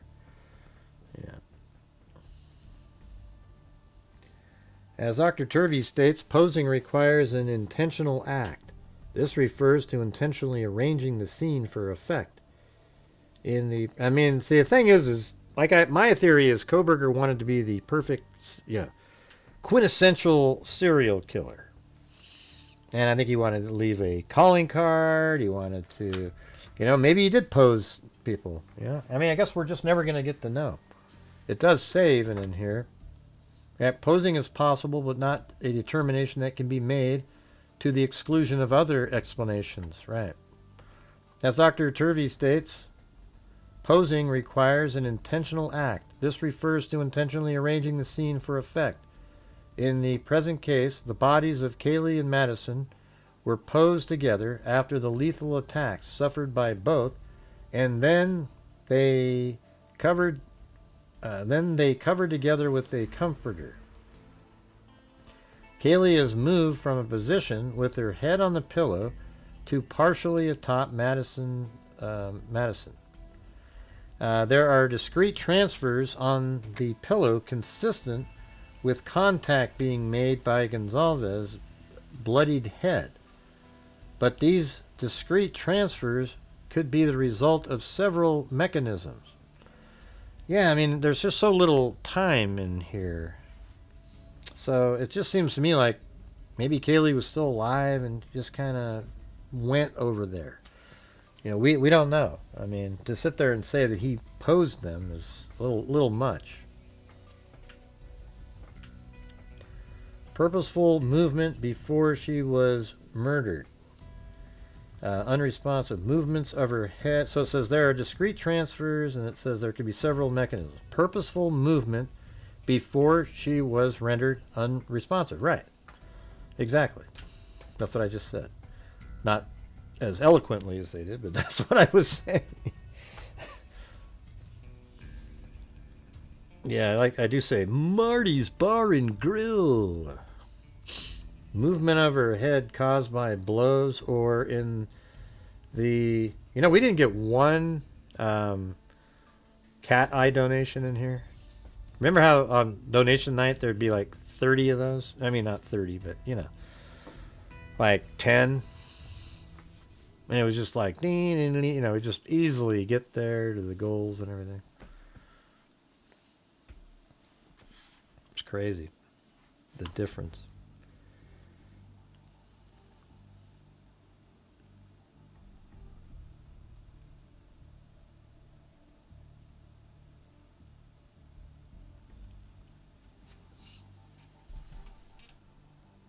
I don't know why I still had it on the screen there. Sorry about that. That's the cat where somebody does $49 or $50. The cat goes up on the screen.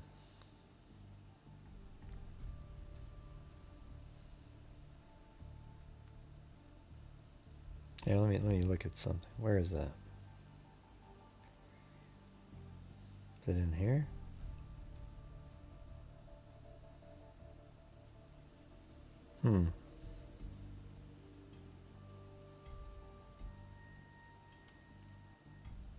I don't even know if I have those anymore. No, not there. I'm just looking for the...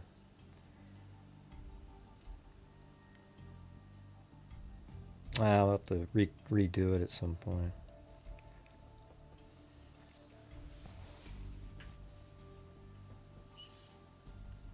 Yeah.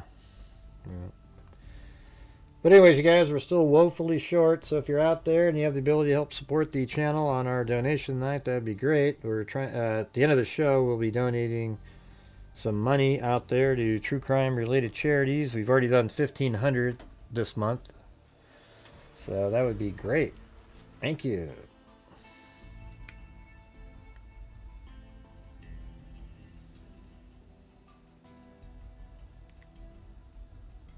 Yeah, I think they have too. They probably like to hear that too, but I think the trolls have had an impact over the years. Yeah, I mean, that is true. See, the trolls have this is what, if you're new here, this is what's happened over the years. There's these troll nut jobs out there that have created a situation where I'm constantly, to survive as a channel on a nightly basis, I'm having to go, hey everybody, can you please help support the channel, blah blah blah blah blah. And these people whenever there's somebody that comes onto my channel that is one of my bigger supporters that, send in big, like, you could say Chris O'Connell, for example, right? They're supporting the channel. These idiots, they go out and try to find who these people are, and they send them messages and do all these things so that they don't want to support the channel anymore. And a lot of those people are those people, and they just don't realize that they were bamboozled by a bunch of nut jobs. Okay? And it's really frustrating, and it sucks, and I don't know. I can't really fix it. It's just the way it is, Yeah, no, that's exactly what they did. They literally did that. What Timothy Cecil typed in there is exactly what they did, and they're happy about it. They're excited about it, But that's the truth. All right, let's see. There are discrete transfers. It says purposeful movements of her head caused by blows, or well, that'd be hard to hit her from her right side to make her head. So I don't think that's movement during the struggle. That's definitely possible. Intentional or inadvertently moved by the assailant. Yeah, I guess. I mean, I don't know why you'd be grabbing after they're dead, but.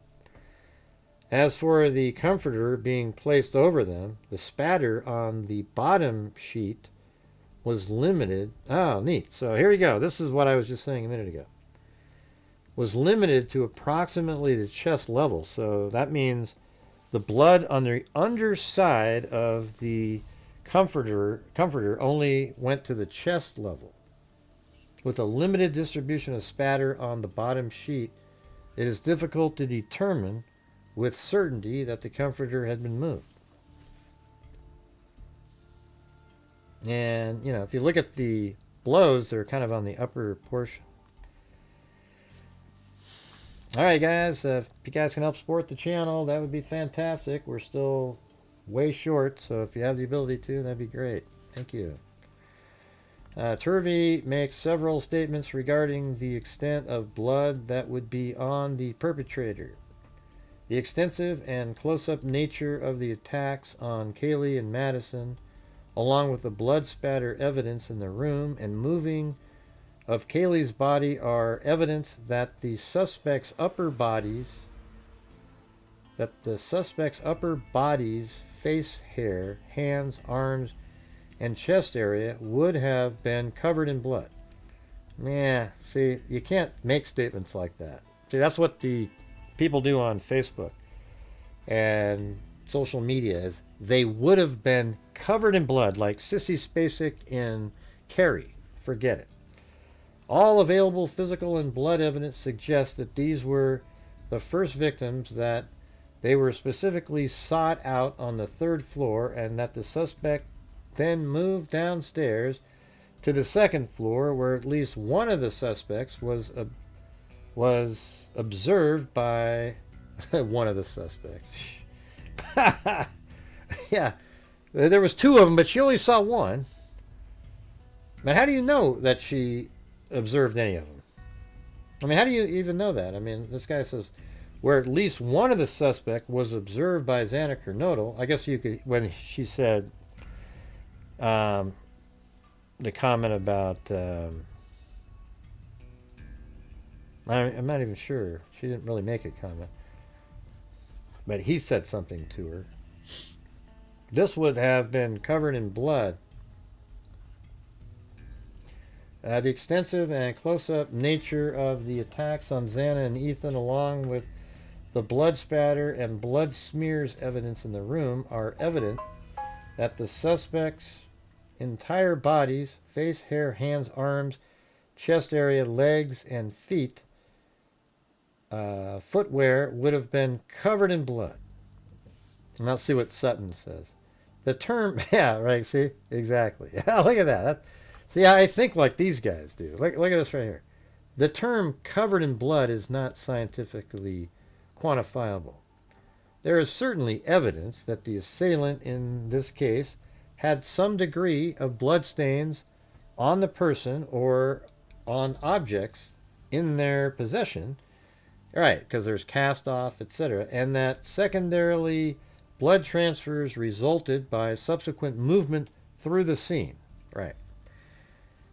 The number and quantity of blood stains that were, and I think Kaylee's blood was on the the beer pong table, if I remember correctly. Hello, Marty's Bar and Grill.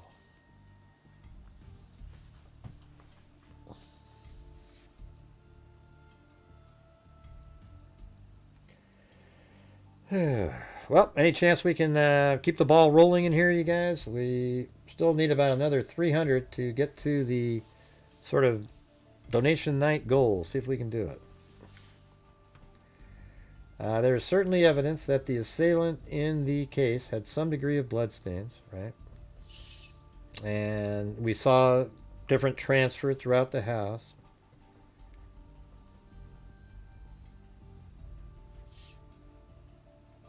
Oh, you sent a coffee in here? I didn't see it. Not one of these again. Oh, boy.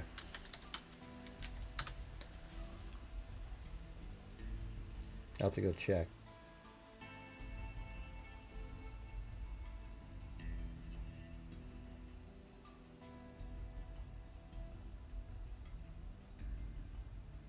Oh, there it is. It's online, this one, but it's not in my email. But thank you, Marty's Bar and Grill. Look at that Marine code jumping in there. Hey, we're making some progress now. There's a shot. There's an actual shot here. Thanks, Marine Co. This is the one that I have, the 155-page document. I didn't realize this was in here. This is the one that has the autopsy that we went over. This is a good one, though. The number and quantity of bloodstains that were secondarily transferred in the scene was relatively small. See, that's exactly, I totally agree with that. Did you guys notice that the blood mainly was in the rooms, but it was pretty bad in there? But then the transfer down the stairs into the living room, there wasn't a ton of blood in those areas. There was just these cast-off places, etc. But it wasn't like these massive footprints, etc. Right? That's what I said, the autopsy. Thank you, Scotta Flight. Scotta Flight. Hey, he's got a flight.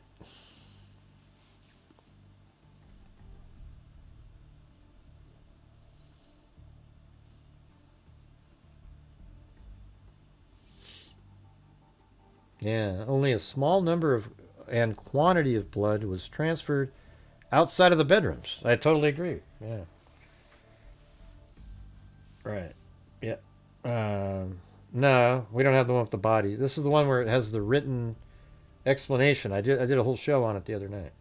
It talks about each of the wounds and how many they had, etc. That's what when we used ChatGPT to tell us which were the most severe, and it said that Xana was first, and then Madison Mogan had the second most, and then Kaylee, and then Ethan. Where we always thought it was Kaylee was the worst, most severely attacked.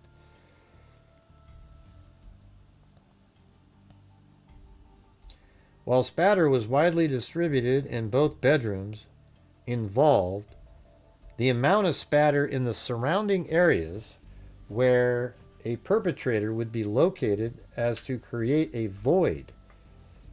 Let's see, the amount of spatter in the surrounding areas where a perpetrator would be located as to create a void. If a perpetrator had been covered in blood, it seems a void would be identifiable. Right, exactly. So really what it comes down to is, let's say Ethan's on the bed and I think Ethan was attacked twice. I think he was attacked once immediately upon entering the room in the neck, and then he just and then later after killing Xana, he then cut his leg so he couldn't leave, just in case, he made sure at that point.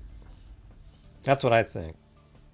But that's just me thinking that. Is there's no indication. But, they say he was attacked first. I don't know, man. All that stuff going on and, fully finished with at that point, that seems like, that doesn't make a lot of sense to me. I mean, what was Xana doing during that time, if that's the case? It seems like he would have got the disabling neck shot in first, and then, see, when you stab somebody in the neck, there's arterial blood spray, kind of arcs over onto the wall or something.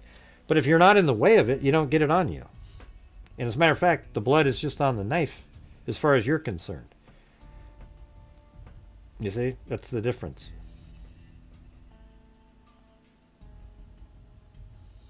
I don't even know if I've seen the drawings.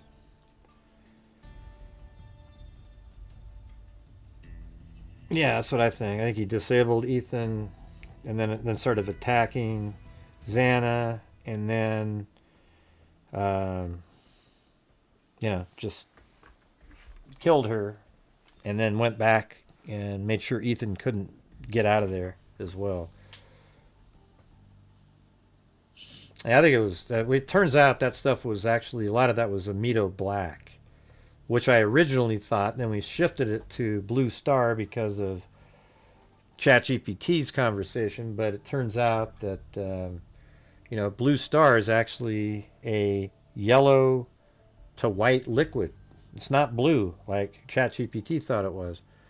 So it's like a yellow to white liquid. You spray it onto a wall, and if you look at it in the daylight, it just appears the wall is wet. But if you make it dark in there, it glows where blood was present. Okay, but what we see is daylight, and there's this blue crap all over the place. Turns out Amido Black looks exactly like that, and that's what I said originally.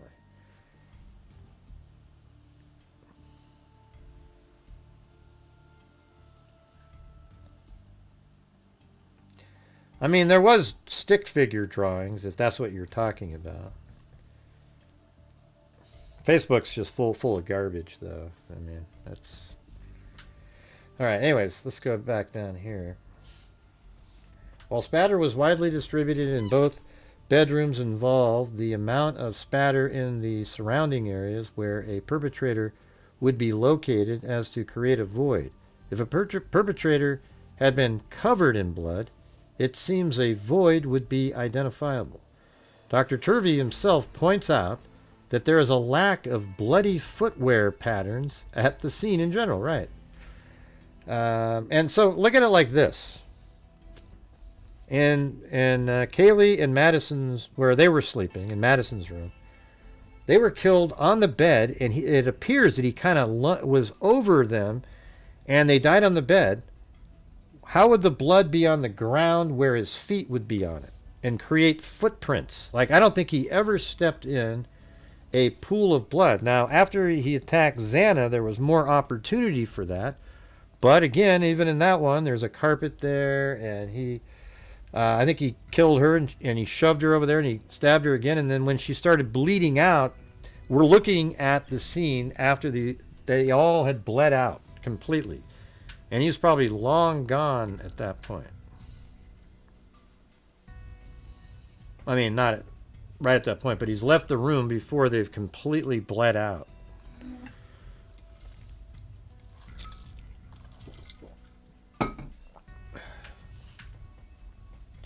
The precautionary act in this case include the execution of living witnesses. Let's see. Dr. Turvey himself points out that there is a lack of bloody footwear patterns at the scene in general. The precautionary acts in this case exclude the execution of living witnesses, the cleanup of bloody hand, feet, footwear, and clothing before leaving, and the disposal of said clothing along with the weapons. Direct evidence of this cleanup can be found in at least some of the diluted blood transfer, which was located in... Does anybody believe the diluted blood transfer on the pong table was an effort to clean up? I don't at all, man. I don't think that at all. That doesn't even make any sense. Now, there was some diluted on walls and so forth, and I don't know what the hell that is, but why would he care to clean up anything like that? I don't agree with that. Which was located in different areas of the home. Indirect evidence includes the absence of bloody transfer from feet and hands despite the movement of suspect within the homes, the necessary opening of doors, and the absence of bloody footwear patterns at the scene in general. All of this would have required an extensive amount of time at the scene and it says scene or to clean, perhaps hours, which is inconsistent with the state's theory that these crimes were committed within a time interval less than 15 or 20 minutes. Well, that's just a fact. The fact that you're arguing that is ludicrous, and it's not 15 or 20 minutes. It's a lot less than that. It is not reasonable to think that Ethan would have remained in his bed after waking up or being awake while Xana was being attacked in front of him. Right, that's why I think that Ethan was quickly had his neck punctured and, you know, the different wounds that he got. Let's see what his were. Yeah, so he got stab and incised wound to the scalp, face, and neck. So he probably quickly, that might not even been later, but stab wounds to the upper chest, incised wounds to the upper extremities, stab and incised wound of the lower extremities. So he was stabbed, 17 times. Perforations of the jugular vein. So I think that was first, that one. He saw Ethan was sleeping in there, went in there, and just boom. And it could have been that he just started to wake up, and that's why, even in the initial one, just quickly jabbing. And then he got him in the neck, and then he moved right quickly over to Xana, and then I think before he left is when he did it says stab and incised wounds of the lower extremities. Those are the legs. And he was about half over the 50% over the legal limit. He wasn't wasted or anything. Of course, on Facebook, they make a big deal about the amphetamine level. Like, oh my God, how could he be sleeping?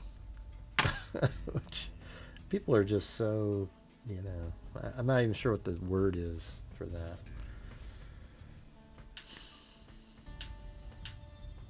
All right, so it says it's not reasonable to think that Ethan would have remained in his bed after waking up or being awake while Xana was being attacked in front of him. The evidence and context begin to suggest the existence of a second attacker. Jeez. You just know that the kohberger nut jobs are just so into this. It's just crazy. Let's see. This issue will be addressed in a later section. The number of suspects. At least 2 suspects were involved in the attack. This is what the defense is saying. This is indicated by the fact that multiple weapons were used against Kaylee, that multiple types of lethal force were used against Kaylee, and that Ethan and Xana appear to have been attacked at the same time. Well, there you go. That's exactly what I'm saying. This is inconsistent with the state's theory that these crimes were committed solely by one individual. Why is that inconsistent? Ethan's sleeping, and Xana, at this point, we don't know what Xana was actually doing. She was on TikTok. She could have just started getting into bed. She could have been just, we know that she may have went upstairs, perhaps. There's all kinds of stuff that nobody seems to actually, we don't know if Xana's blood was on the stairs or anything like that at all. So, but it does sort of match up. Remember when Kaylee was saying, or not Kaylee, Dylan was talking about things that she heard. I think it was actually Xana downstairs with Murphy, and then, I don't know. It's out. It's also hard to tell what, when Dylan was hearing sounds, she probably had a few drinks herself. So what time frame it was when she heard different things.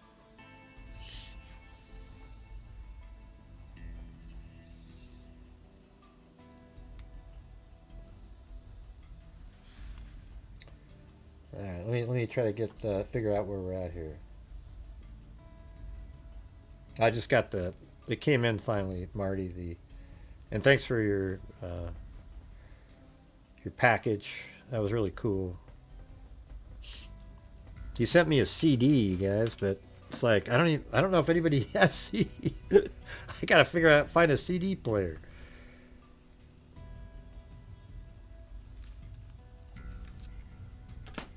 And honey. Okay, so let's see.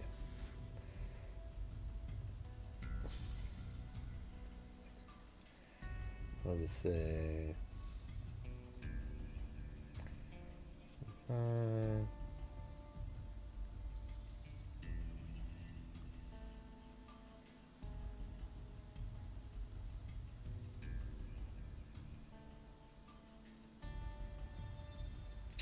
yeah, I think we just need like 120 more total to get to the goal, you guys. So that would be, what is that? 24 channel memberships. Man, that'd be a miracle if we somehow did that. I'm including any stuff that came in through coffees and all that.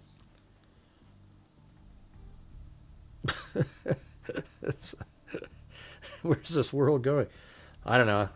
I think I do have some kind of a player somewhere around here. I don't know, somewhere. Don't know exactly where it is, but so they think there's more than this person thinks there's more than one suspect.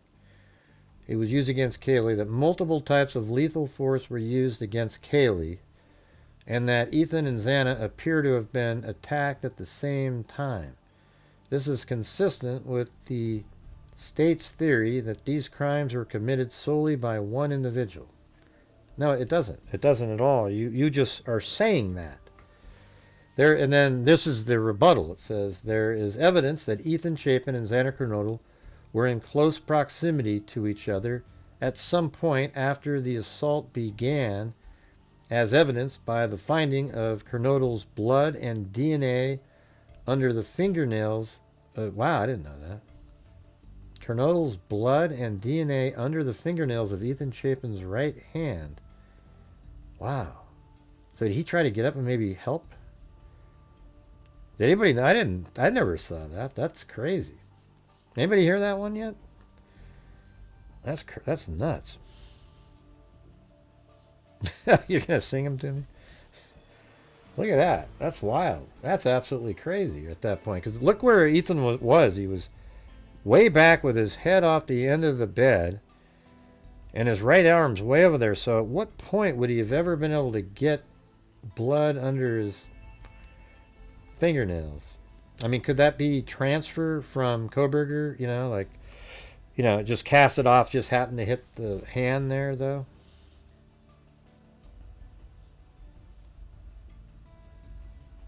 That's the second thing that was really interesting with Ethan. Are you guys even here? Hello? Finding Kernodle's blood and DNA under the fingernails of Ethan Chapin's right hand, and the finding of Chapin's blood and DNA under the fingernails of both of Xana Kernodle's hands. Wow. Chapin's right hand and the finding of Chapin. They might have tried to hug each other for a moment while they were bleeding. See, that supports my theory a little bit. He stabs her. Kohberger comes in. I'm getting sort of a chill. He comes in and he stabs Ethan in the neck. Xana's right there and he's like, what are you doing? What are you doing? They go over and they're interacting with each other. And then he starts stabbing Xana right there in that corner there. And then blood kind of comes down. It gets on Ethan. Then he shoves Xana into the coffee table there.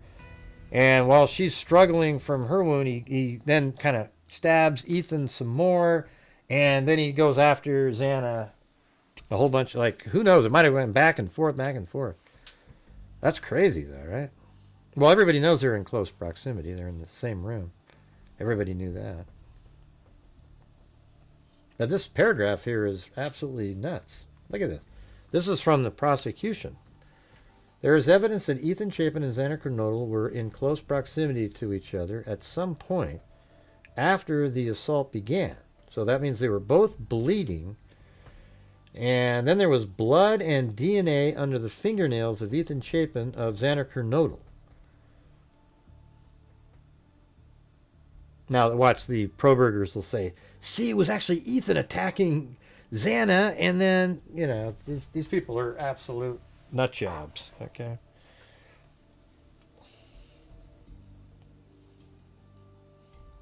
Under the fingernails of Ethan Chapin and right hand. Okay, let me just read this again. There is evidence that Ethan Chapin and Xander Kernodle were in close proximity to each other at some point after the assault began, as evidenced by finding of Kernodle's blood and DNA under the fingernails of Ethan Chapin. Chapin's right hand and fingernails of Ethan Chapin's right hand, and the finding of Chapin's blood and DNA under the fingernails of both Xana Kernodle's hands. So, like,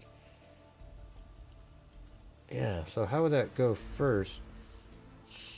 It makes it seem like he'd been stabbed in the neck. She came over to help out, got all his blood on her hands, and then he kind of reached up towards her as, like, Kohberger was attacked her, and she was bloody too. It could be, right? Remember when she got shoved into that coffee table, or whatever you call that, the end table? Maybe that's when she went and sort of, like, Ethan, you know, was trying to, like, do something, and then he kind of reached up kind of with his hand, got her blood, and then she got both on him because she kind of tried to grab him, but she's being attacked. What's funny about that, Vivian? Yeah, not really sure what the humorous part is, but yeah, it sounds like he might have been awake for a moment. One assailant could contain two people in the close proximity to each other, especially if the assailant is armed. A single perpetrator can certainly use more than one weapon and can use multiple types of lethal force.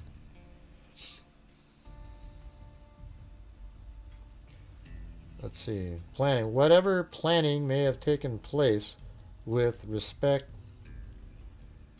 Let's see. Turvey indicates that an excessive amount of time would be required for a perpetrator to clean up after the assault. Whatever planning may have taken place with respect to this crime, it resulted in an excessive number of victims with an excess of bloody transfer and bloody clothing on the part of the suspects. This took additional time to both affect and clean up before they could leave. But hey, guys, we need to get the last 120, or, you know, what is it? Yeah, 120 in. Then I'll be able to donate the 1,500. All right, that's what the goal is. So let's see if we can do that.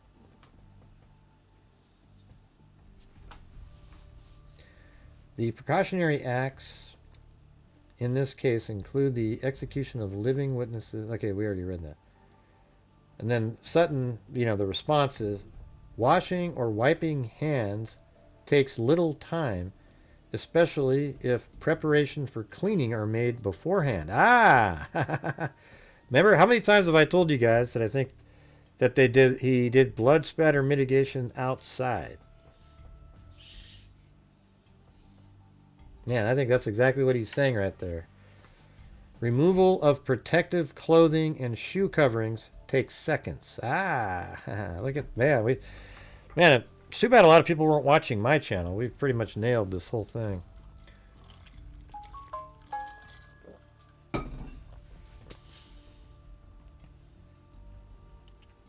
Turvey reports that the knife sheath was staged. Well, I mean, I agree with that. Let's see.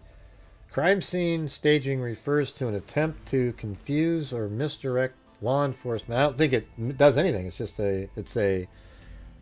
a calling card. It's not anything like that, though. You guys, we just got to get to that last bit of the goal. Can we do it?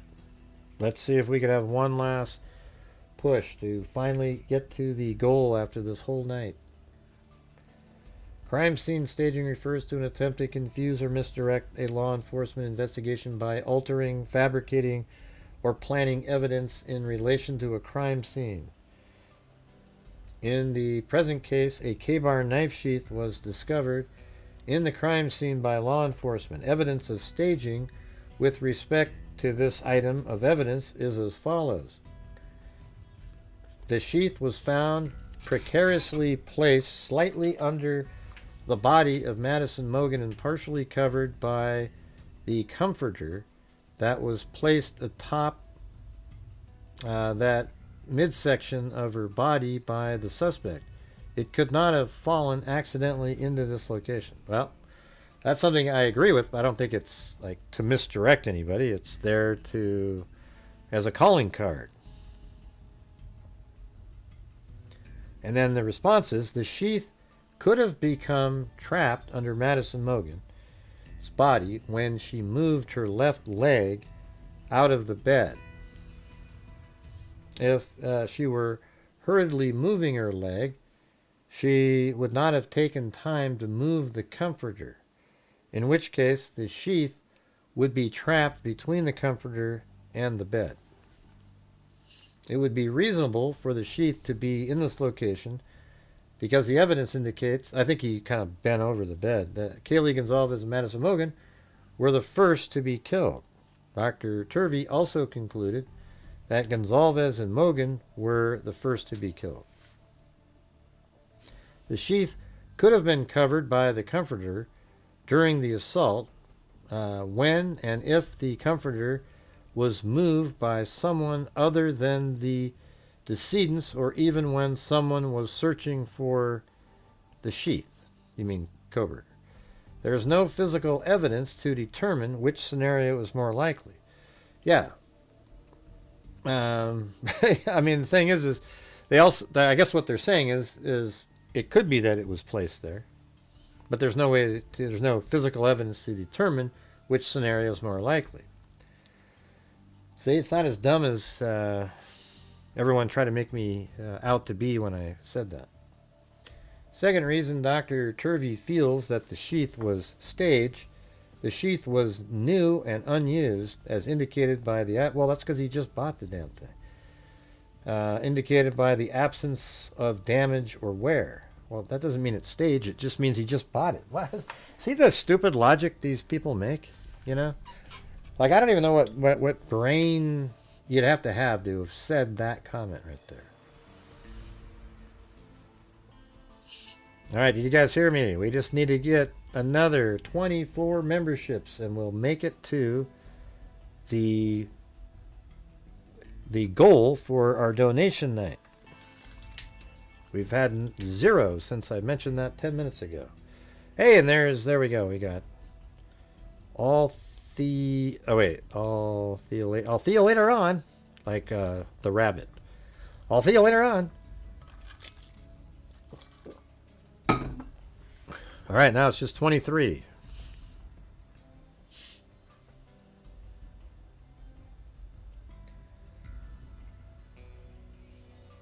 It says, a second reason Dr. Turvey feels that the sheath was staged. The sheath was new and unused. See, and then the next comment is exactly what I just said. Unsure why this proves that staging occurred. It could just as easily mean that the knife was subjected to only light use in the past, or that it was purchased for this purpose, which is exactly what kohberger did. A third reason Dr. Turvey feels that the sheath was staged. The sheath was face down and had received only a few areas of minute blood spatter, impact, or aspirated, while resting atop a sheet with significant impact spatter all around. The inconsistency of blood spatter, dispersion, and density indicate transfer occurring at different times under different conditions with different levels of intensity.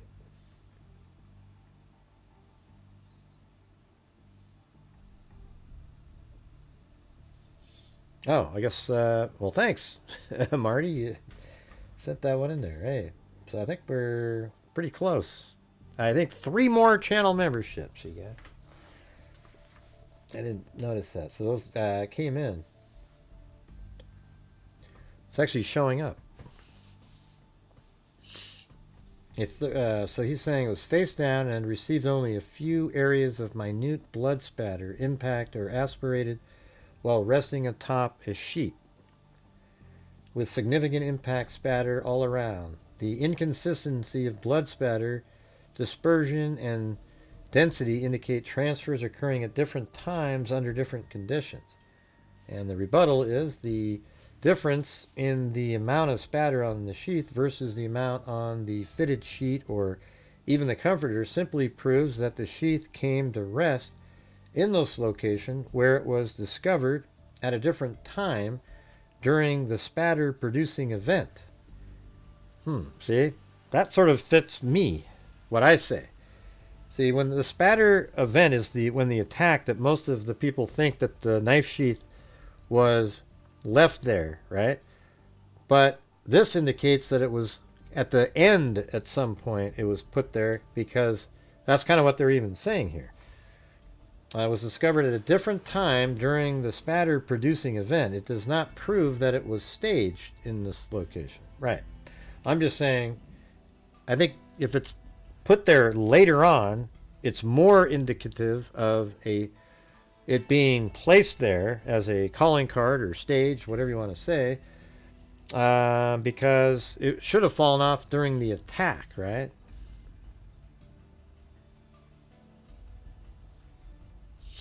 We'll see if the rest of you guys can do 3 more channel memberships, all right?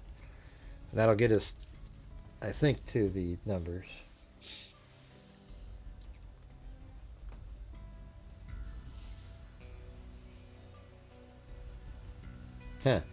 The sheath could have been at another location. I wonder why they don't just say 2, and he could have left it there as a calling card. I mean, why not throw that in there? It's not. It doesn't mean it was staged. It means it was left there. The sheath could have been at another location when it was spattered, and then moved here at a later time. If the perpetrator moved the comforter, as Dr. Turvey believes, the sheath could have been moved to this location when the comforter was moved. This could account for a different amount of spatter. I mean, I guess what they're doing in this back and forth is just sort of coming up with a, like, it's just another could have this, could have that. This could account for a different amount of spatter on the exposed surface of the sheath and the exposed surface of the bed sheet. The 4th reason Dr. Turvey feels that the sheath was staged, the sheath was placed at the location without receiving bloody transfer from the hands or fingers of the suspect that did it. This means it was done after the attacks, posing, but also after the suspect had washed their hands subsequent to cleanup. I don't know. That's sort of... And this part says, it's true that there are no bloody transfer visible on the knife sheath, but the significance of this finding does not support that the placement of the sheath was staged. It could have gotten in this location without having been touched by a perpetrator, or even after their hands were cleaned or gloves removed. Either scenario would explain the lack of contact staining without staging having occurred. It could have gotten in this location without having been touched by a perpetrator, or even after their hands were cleaned or gloves removed. I don't know. Anyways, that was pretty interesting. I like that. Okay, there's one, Sandy Shirley. Okay, let me get the real numbers here. Okay.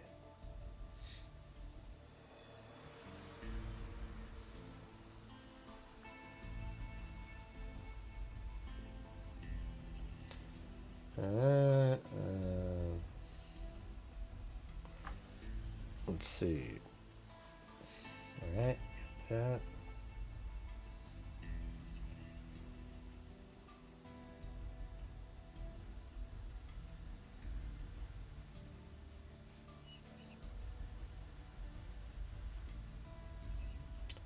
Alright, and where are we at over here?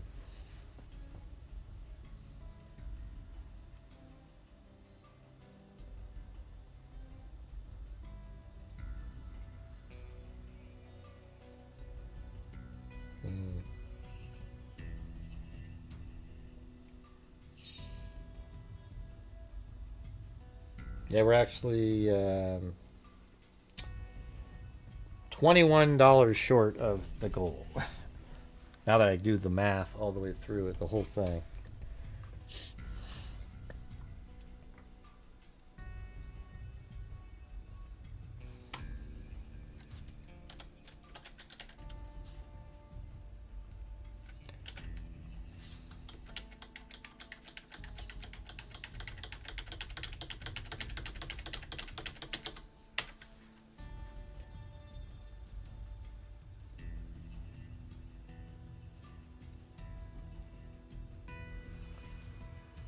Let's see, where was that last?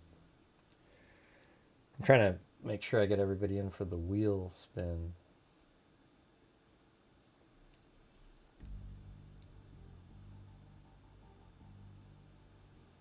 Shoot. I don't know. I think I lost the...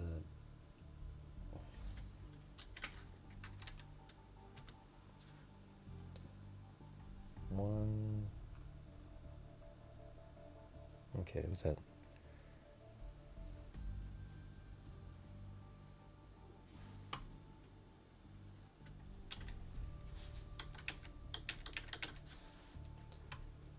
What do we have?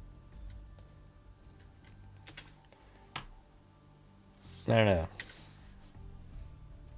I still think Kohberger left the knife sheath there as a calling card, but it wouldn't shock me if it wasn't. I'm just saying that's what I've thought.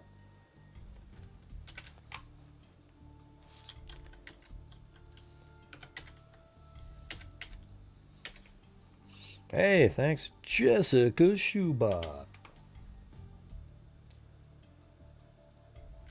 I'm putting the rest of you guys in the wheel spin.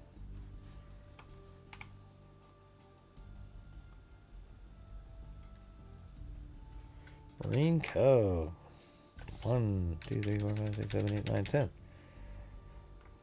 I think I'm gonna give away like 5 notebooks tonight. Why not?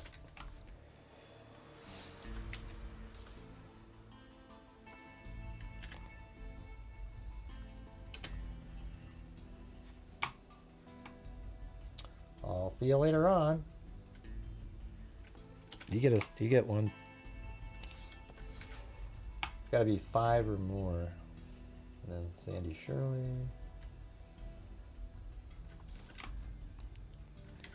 And Jessica Schubach. There we go. I think I got most everybody in here, I would think.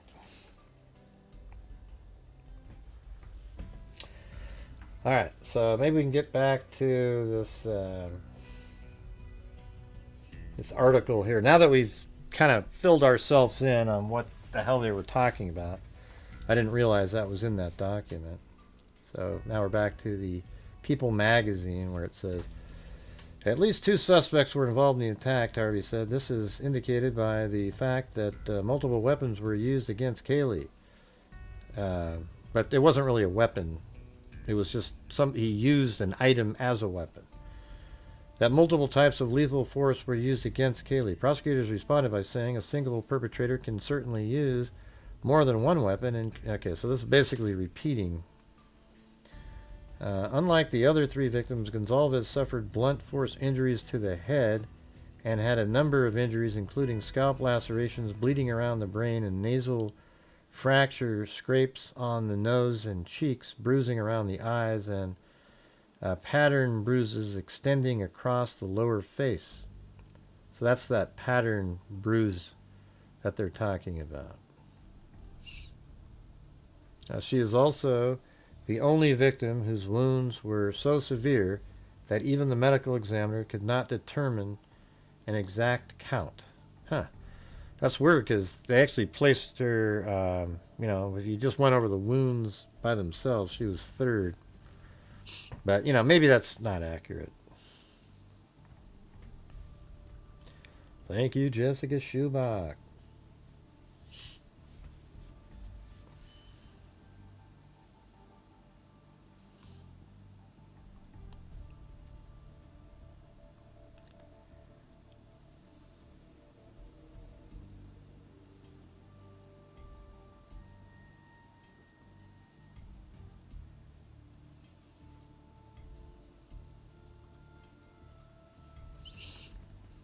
All right, there we go.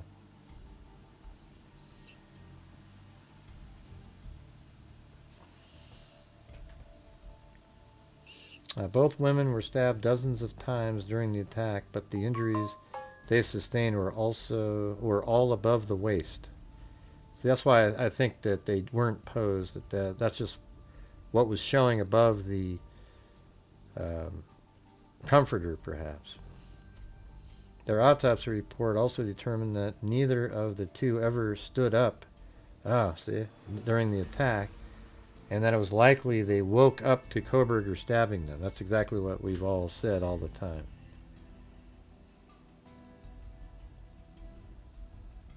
Now, you don't have to send more coffee, but it is Mark Cohn.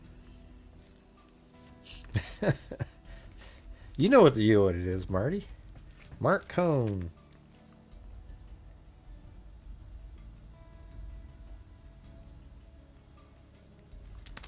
There you go.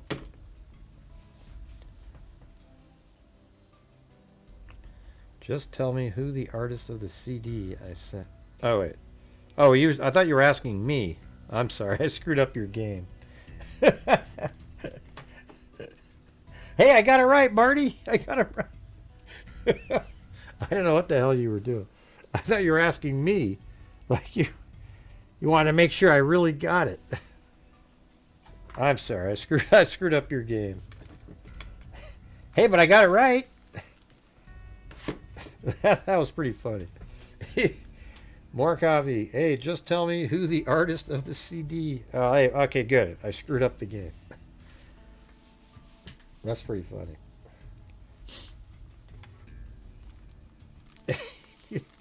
Yeah, I did. I got it right. Yay!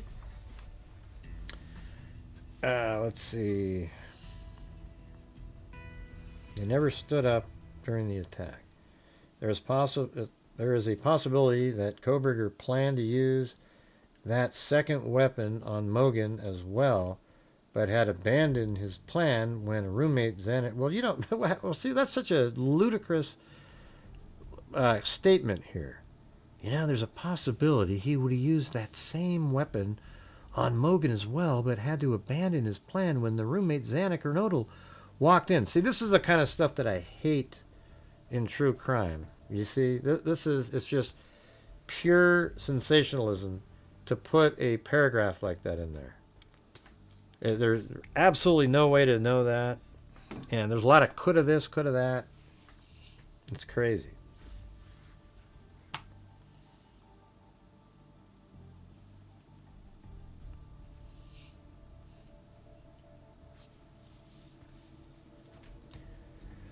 Oh, cool. Well, send it all in, Timothy. I'm just kidding. Kohberger is now spending 4 lifetimes in prison and has yet to speak publicly about his crimes. Look at that. Don't you guys agree here, having a sentence like that? Listen. There is a possibility that Kohberger planned to use that second weapon on Mogen as well, but had to abandon his plan when roommate Sana Kanodal walked in on the crime before she was killed. Yeah, there's also a possibility that he was going to sit down and do yoga on the floor. We don't know. We just don't know at this point. He could have also sat down and started mumbling to himself. Like, yeah, definitely a possibility. We just don't know. There's a possibility that Kohberger planned to use that second weapon on Mogan as well. Yeah. How do you know? I mean, maybe Xana was putting up a fight, so he started bludgeoning her with something. I mean, you just throwing it out there just so people go, ooh, wow. It's ridiculous. Let's see. That doesn't suggest anything. And look at this liner here. Autopsy report of Idaho murder victims suggests there were 2 killers. No, it doesn't. Jesus. Where the hell do you guys come up with this stuff?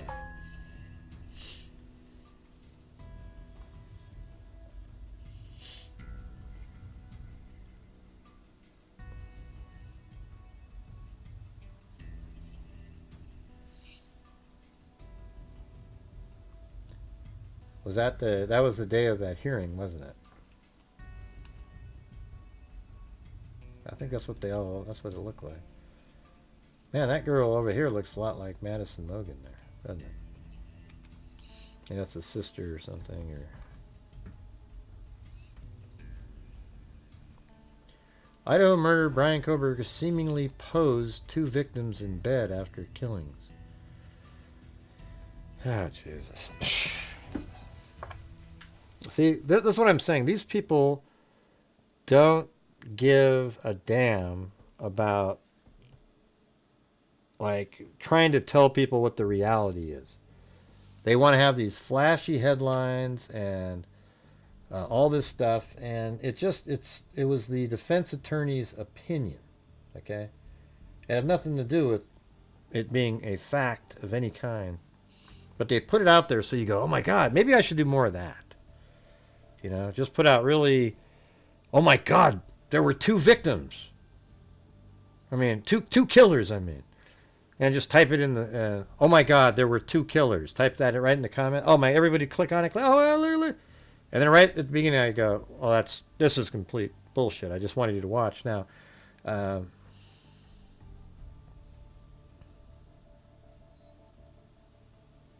it's Cohn. C-O-H-N.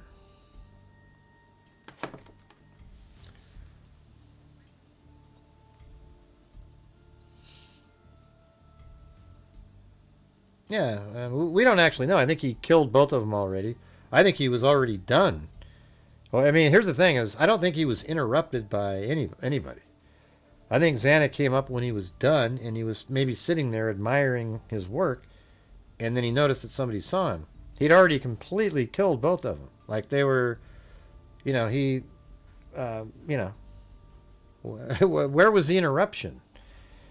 You know, that's the part that I don't really get when people say that.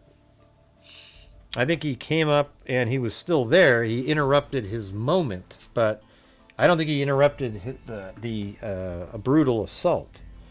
I think it was already over. He had already killed both of them.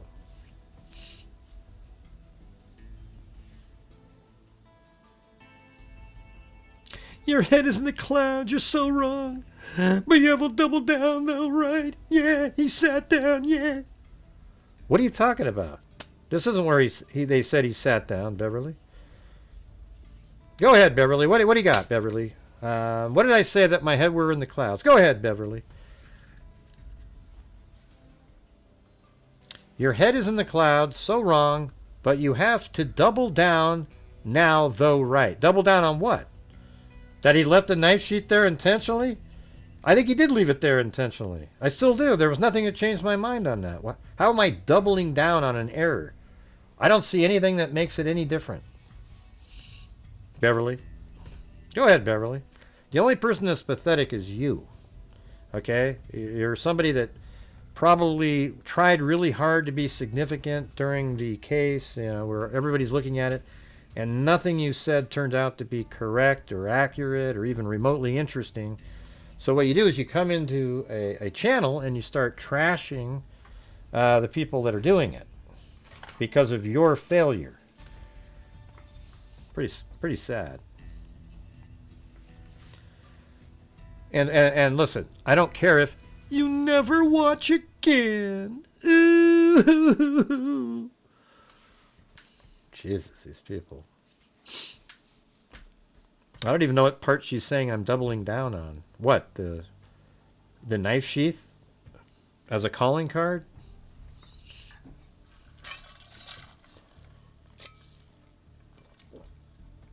Hey, thanks, Kathleen Bell.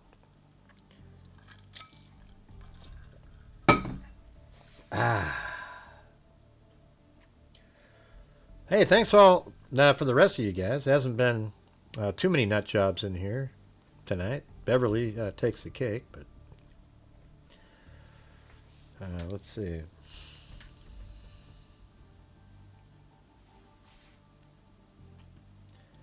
A newly unsealed filing from the prosecutor. Oh, maybe it's just the fact that I think Kohberger did it. But we're so wrong. We're just doubling down. Is that what she's talking about? Oh, my God. How scary. Wow.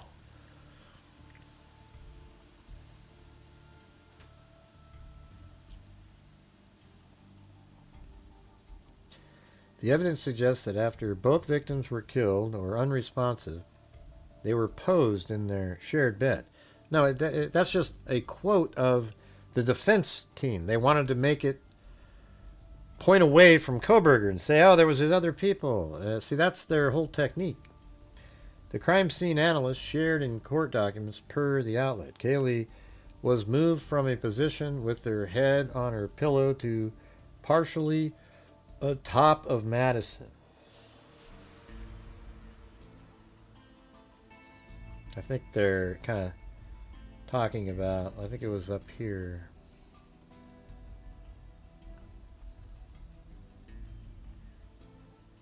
Like her head was over there once, and then eventually she ended up over here.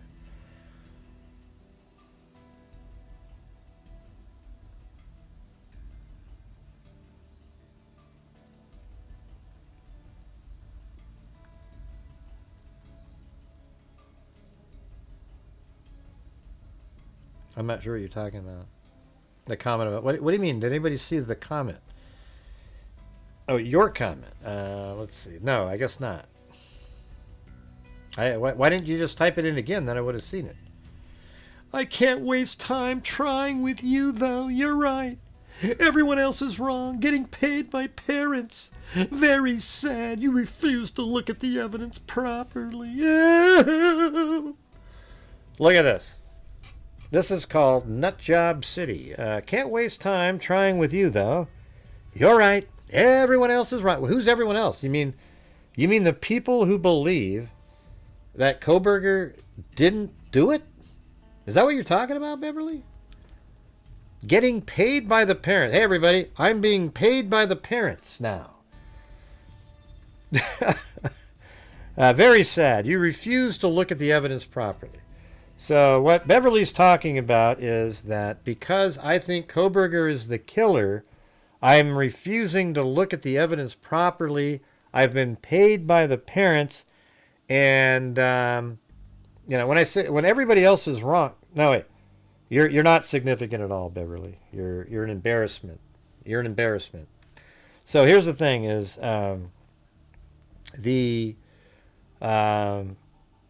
there's a small number of people in the world that actually think Kohberger is innocent. They're just a really loud group of idiots that sit around in these Facebook groups with zero evidence of any kind at all, and knowing that Kohberger actually admitted to doing it. They don't need to remove the... let's see, what is that one? I'm significant. I'm very significant. Oh, God. You're probably very significant in your nutjob Facebook group with the other pro-burgers. Yes, I agree. I agree with you. You're probably incredibly significant over there. Whew, what an embarrassment. Let's see. Yeah, so these are the pro-burgers. This is how they think. Kohberger admitted to doing it. During him pleading guilty, the judge asked him if he committed these crimes and he planned it out, etc., and he said yes to all of them. And then he waived his right to ever appeal. Haven't you heard of false confessions, Gray? ridiculous.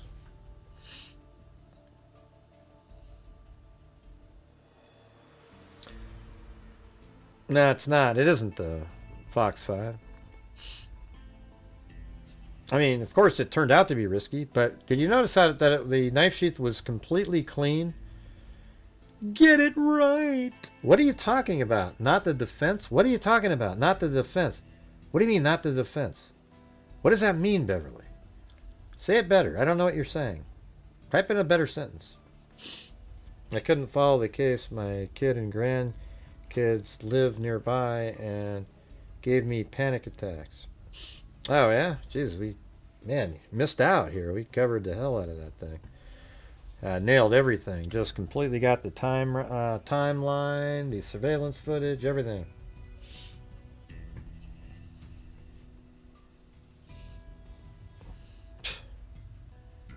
Jesus, these people. Unless you think she was involved. Huh? Did anyone see my comment about surviving roommate? Yeah, I didn't see your comment, but hey, Dom C, the roommates have nothing to do with anything. What was the topic you discussed? I don't know what you're referring to. I don't see it up there. You should have typed it in again. That's what I'm trying to tell you.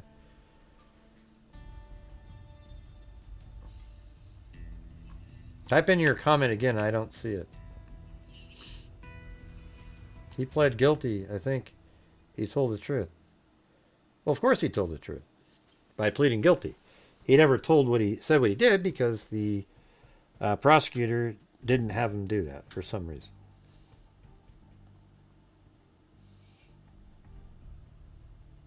Well, I think he should have got the death penalty, but the death penalty would involve the families having to interact for decades, and maybe that was good in some way. I just think the thing that should have happened was that the prosecutor should have got Kohberger's version, however it was, and that actually would have said, we want to hear your version, and if at any time it doesn't make sense with the facts of the case, then the deal's off. That's what I would say. So he'd have to quickly think, and I'd say, we're doing it right now. There won't be a time to prepare anything. You tell me exactly what you did. And if there's anything in there that doesn't match forensically, or even a possibility forensically, then the deal's off. That's how I would have done it.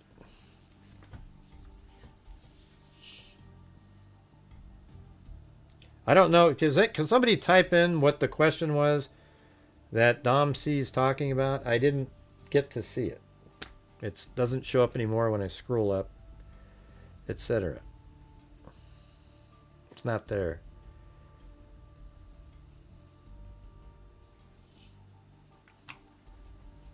Hello, Lisa, can you type it in again? You're the one that knows.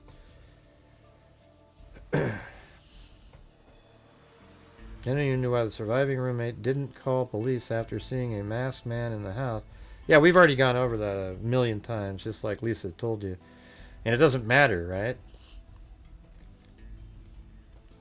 She didn't call because she didn't know that something, it was during COVID times. You could have a mask. There's parties all the time. She didn't really know anything really bad. She had a feeling something bad happened. She didn't want to prove it to herself.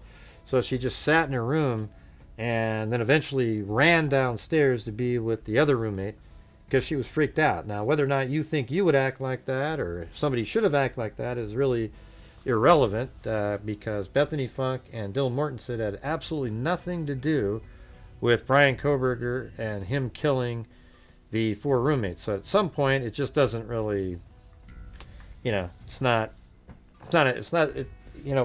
not alone in asking that question. I mean, literally thousands of people, ask that question. I'm just one that I always go, well, what difference does it make? They didn't do it. And then the reply is always like, see, here's what I say. People that want to know the answer to questions like that have some suspicion that Dylan and Bethany are involved, or they wouldn't even need to I mean, it's a natural thought originally in the case, but people who continually talk about it for months and months, and they say, I don't think they're involved, but, you know, why didn't, well, that means you do think you're suspicious of them, or you wouldn't even care, nor need to know the answer to the question. But if you're somebody who hadn't followed the case, that might be something you would think about. But like later on, you probably wouldn't, once you realize that they had nothing to do with it.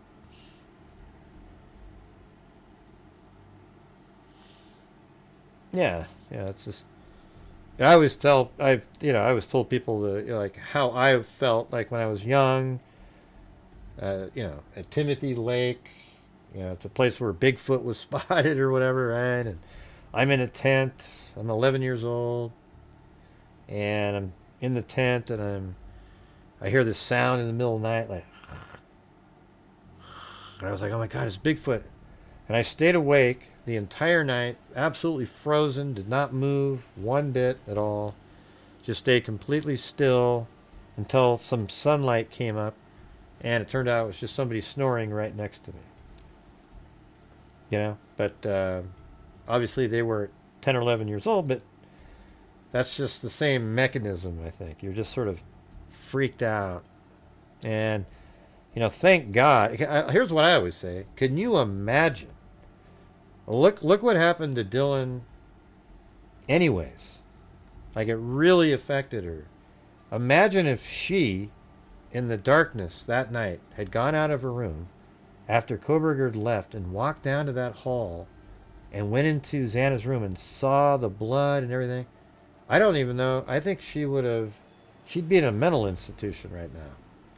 I think that would have absolutely been just so devastating to her specifically.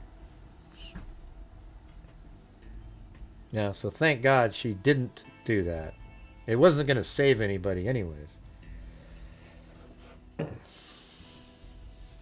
Don't you guys, can you see that though? She's so emotional and so, I mean, I just can't imagine. Remember how she left the room and ran downstairs to be where Bethany was? So she's already kind of thinks something may have happened. She could see Xana on the floor. She thought maybe she passed out. Didn't want to call cops, because kids just don't do that in college. You don't call cops on your own house,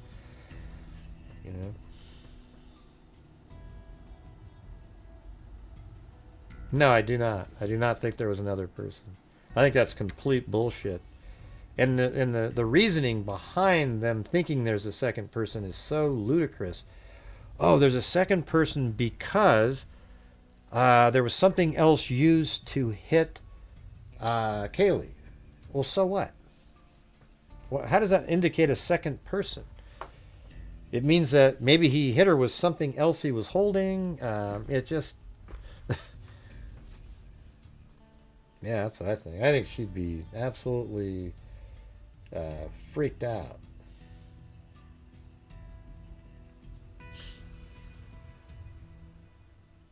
Yeah, I don't think there was a second person at all.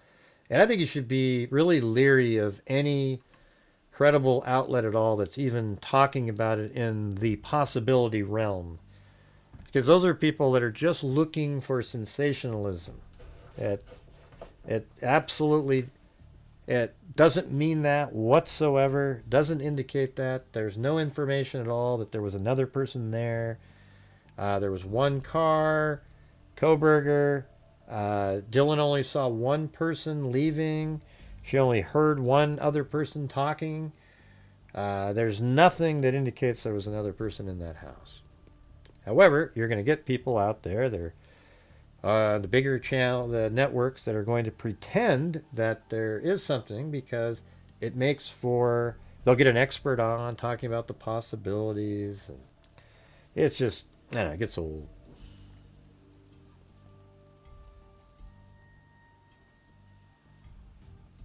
Yeah, she'd been drinking too.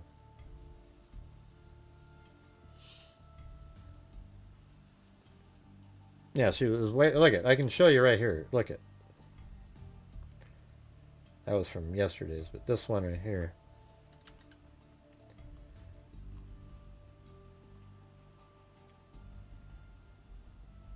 So right here is about where Dylan, see right this space right here? Dylan would have ran down like this and then down these stairs. Watch.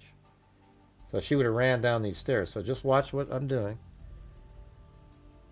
So right here, so Dylan would have came on this side of the pong table. And then way down that hallway is where Xana is. See? Way down here. So it's kind of like that.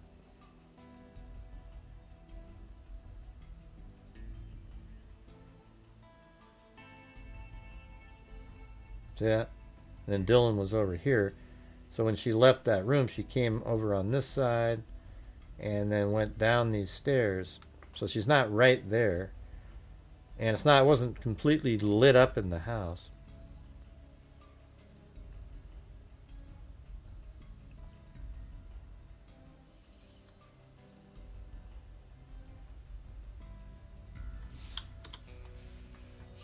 Thank you, Jim Lawn. Texas Tony would have kicked his ass.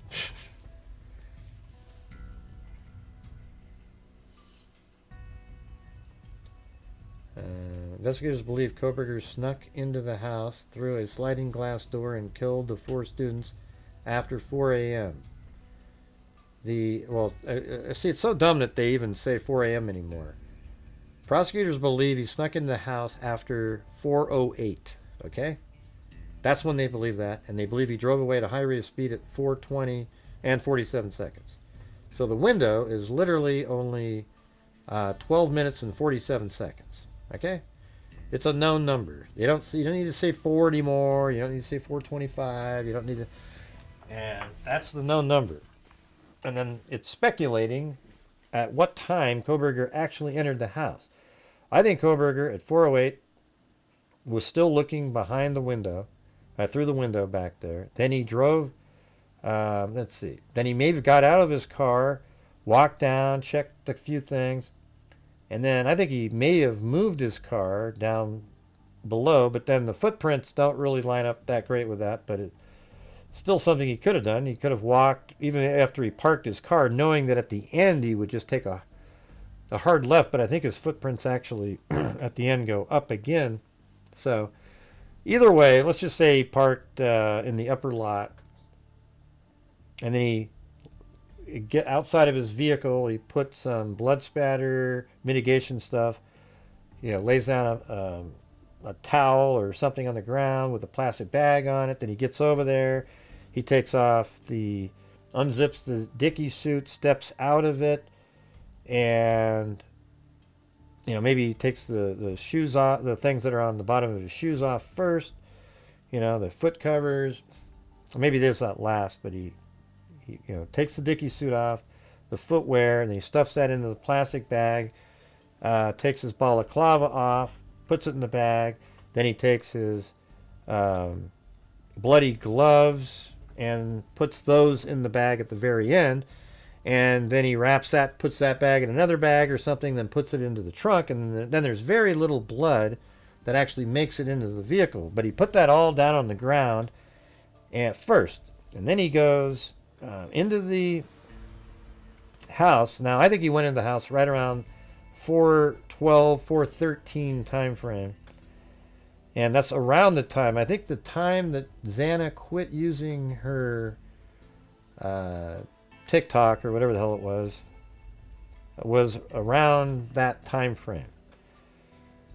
When he's kind of coming into the house. And then he goes upstairs first, and he attacks Madison and Kaylee in the room.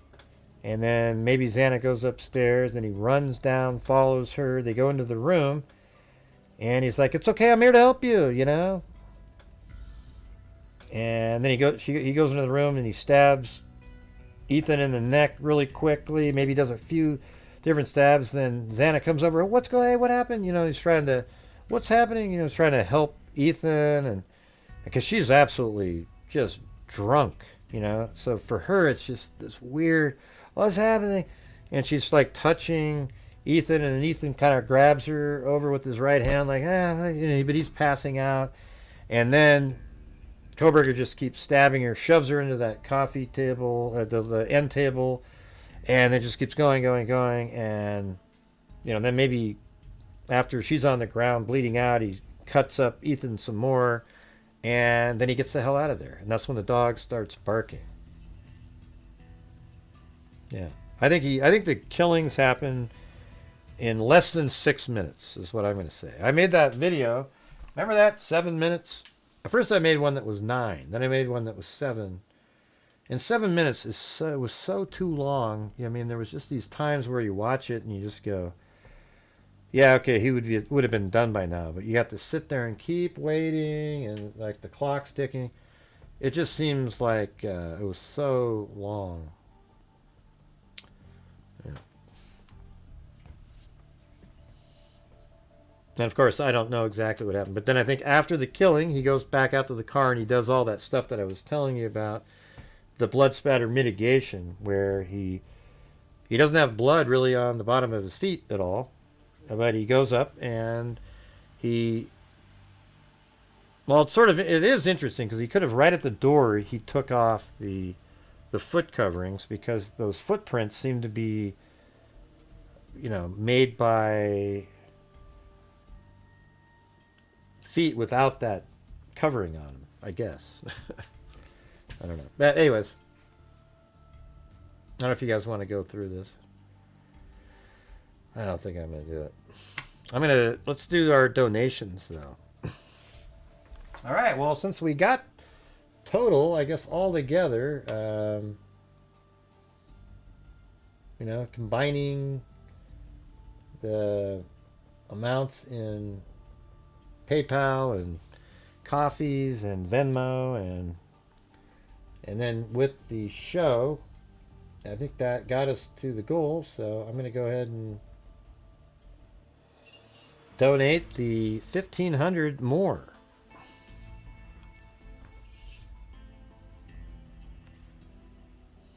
So let's see. What was I going to do? I think tonight I'm going to do 500 to our scholarship fund and 1,000. Well, let me see. What does our scholarship fund need?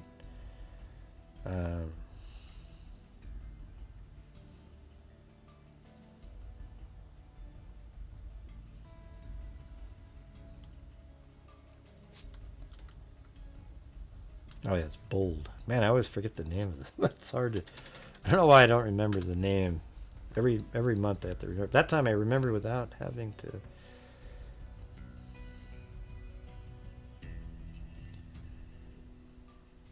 Okay, so we're at 4,000 of the 6. So I'll do 1,000, then we'll be at 5, and then we'll have to get another 1,000 for the next round. Or maybe we'll build it up even higher, and later in the year we'll do 10 winners or something. Not 10, but 5 winners or something. Oh, Beverly's back again from the troll community. Why are you still talking about it if it's all wrapped up? And you're completely right. Because there wasn't a trial, Beverly, and I've said this 1,000 times. We want to get all of the information to put all the pieces of the puzzle together. Now, if there was ever anything at all that pointed in another direction, I would let you know. But you apparently don't seem really interested in reality. Okay?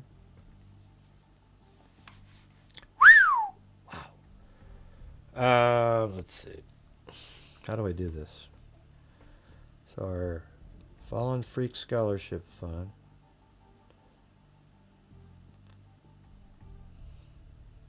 Fallen Freaks. Okay, there we go. Yeah, so we've done total 22,000 we've given out in, 18,000 will have been given out in scholarships, but we have 22,000 that we've put into the fund so far. What do you think of that, huh?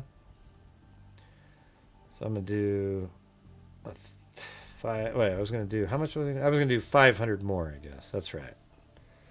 I was going to do 500 here, so we'll be at 4,500. But let's see, maybe next month or so we can just put stuff in there. I said 1,000, but I was going to give 1,000 to our DNA fund.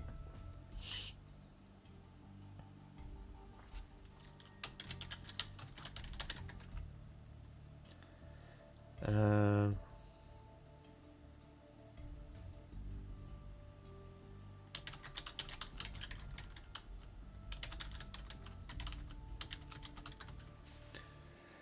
all right.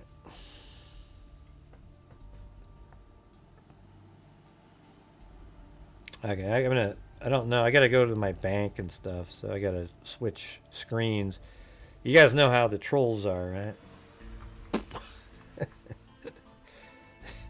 I mean, if you put something up on the screen, they exploit it. Absolute nut jobs.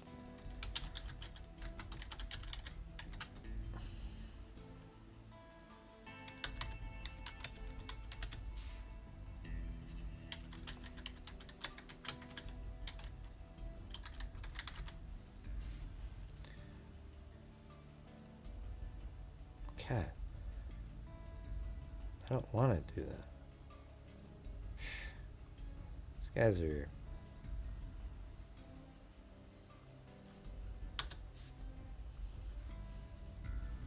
They always try to get you to, like, it's so crazy, these...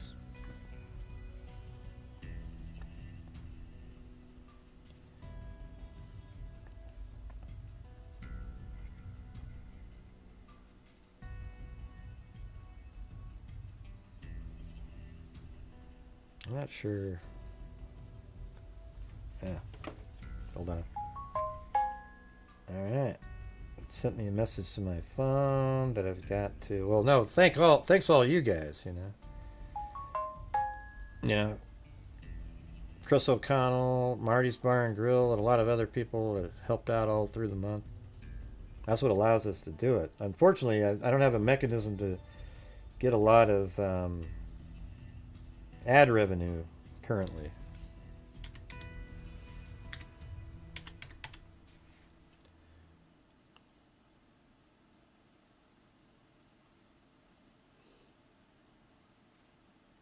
All right, there it goes. We just sent that in. Says, thank you for your donation. We'll receive an email shortly confirming that your donation is processing. Okay, so let's see if they sent an email. Yeah, they sent an email that said,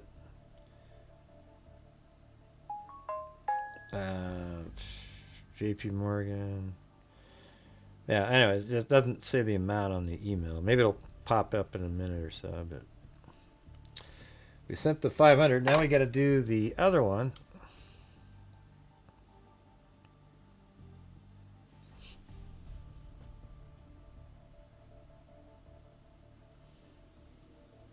Yeah, no, it's crazy. These trolls, man. I'm just telling you, these guys are...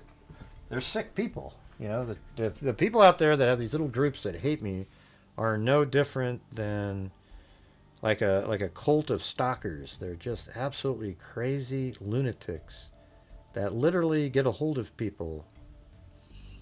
You know, they've even contacted the charities that we donate to, and the charities love us. They just go, oh yeah, no, screw those people. They send me their names, for God's sake. It's insane. Anyways, so we just sent 500 to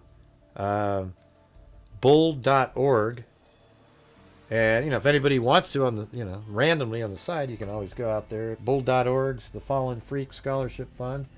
It's just like any other charity. People can donate there whenever they want or whatever, but we just do it from here. And then we have the next one we're going to donate to is the let's see, I guess I have to go back to this one again, but my face is so big on the screen, I just feel like I need to make it smaller. There we go. I go like that. It's just too big.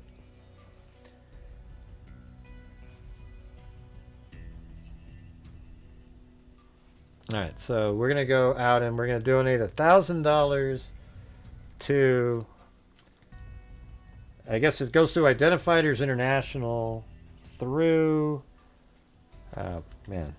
sometimes I forget the name of the intermediary.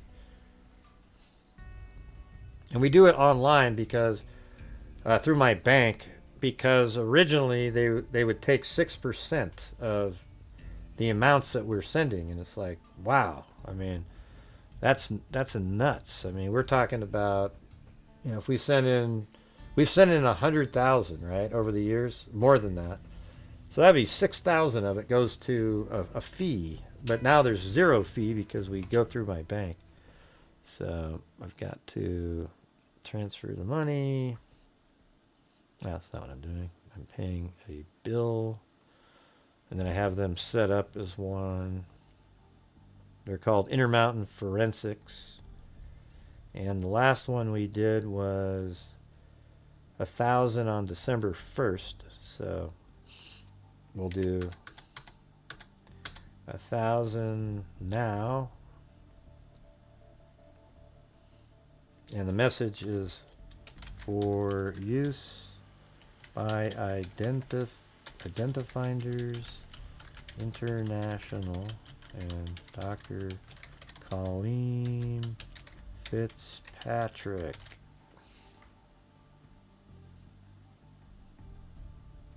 And there we go. It's really big on your TV. Well, it's not clear because it zoomed in. Thank God. Huh?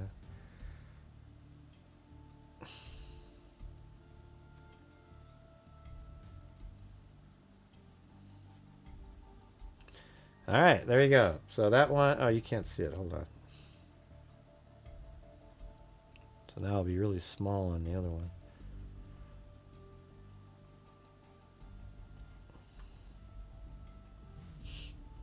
All right, so there you go right there. We've got the 1,000 scheduled for February 9th. All right, there it is. That's when they have 8 days for these kind of things, but then they send us a spreadsheet that has everything in it.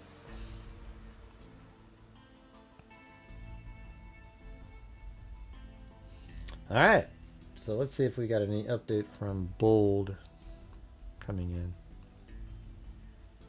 No, they still haven't done that. All right, so we just did $1,500, and then we're going to update the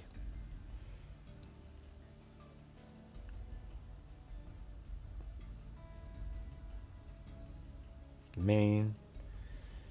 All right, so this is 2026 down here. I fixed it for Paulette had me. I had 2024 twice.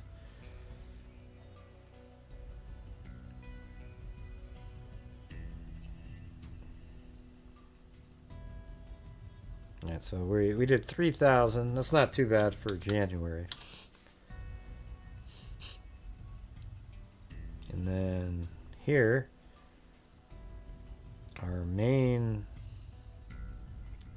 grand total is now 78.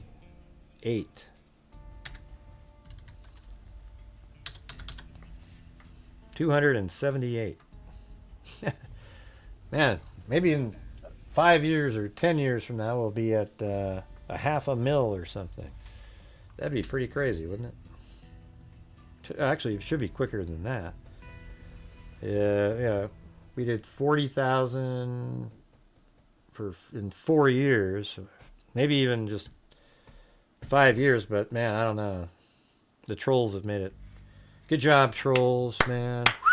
Good job. Way to go, huh? You've made it hard for me and helped the other people out who don't donate a goddamn thing. Good job. Way to go, huh?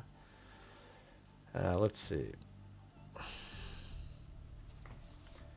Hey, thanks, Julian Kane. Everything that comes, God pours in it. Yeah.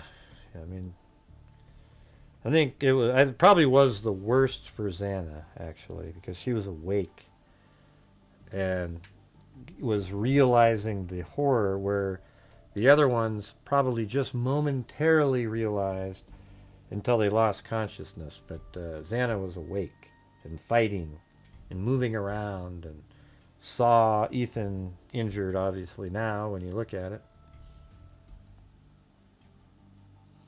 I missed your super chat. Where?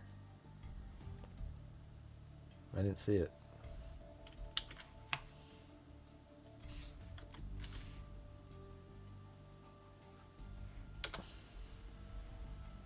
Oh, Bryce up there. Let me put the, I think I was doing the donations when you sent that in.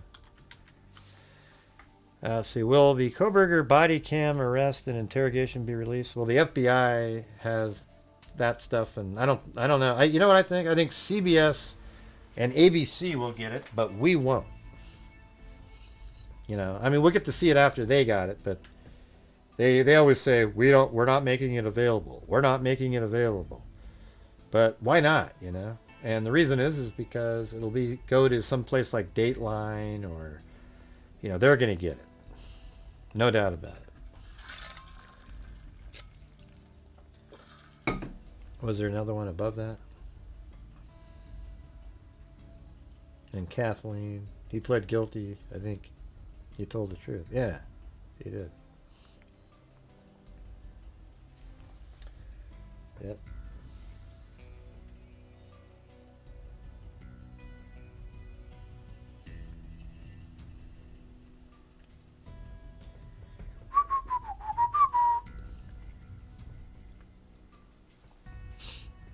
Man, thanks up there, Bryce. Sorry I missed that. I think I was doing the donations when that popped in there. Sorry about that. I don't intentionally try to miss something.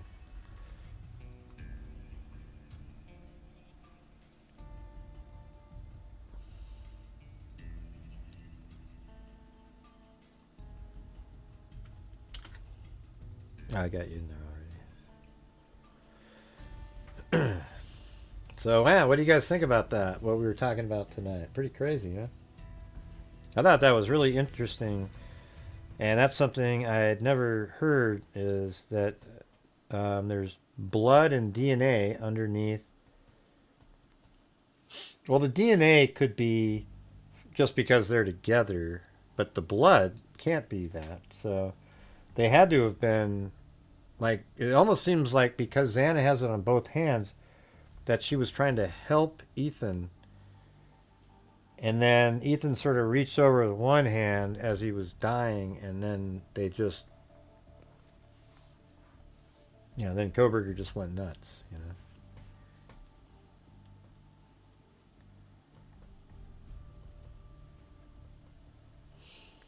know. Yeah, it could be tranquility base. That'd be kind of interesting. You there, Bryce?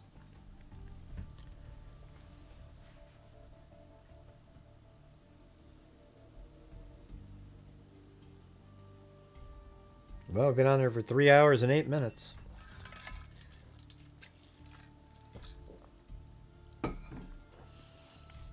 Yeah, that's one thing that's good about civil suits, is the amount of information that can come out. Because in the lawsuit, I think that'd be a really interesting trial. They should absolutely let us watch it. Because the lawsuit against WSU, as we said on other shows, is that they're going to, it's got a way less burden, and you can put way more information out. But they're going to go over what happened in the case, because that's going to be sort of the outcome of the negligence. And then we'll get to see, I think we'll get to see a lot of the evidence. I mean, maybe hear it anyways. I don't think they're going to show pictures on the screen, etc.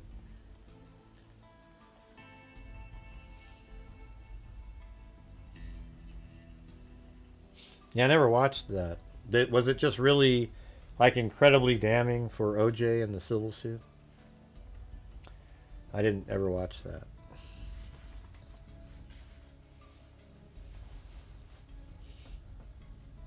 Well, you guys have absolutely died down in the chat. It's like talking to a brick wall at this point.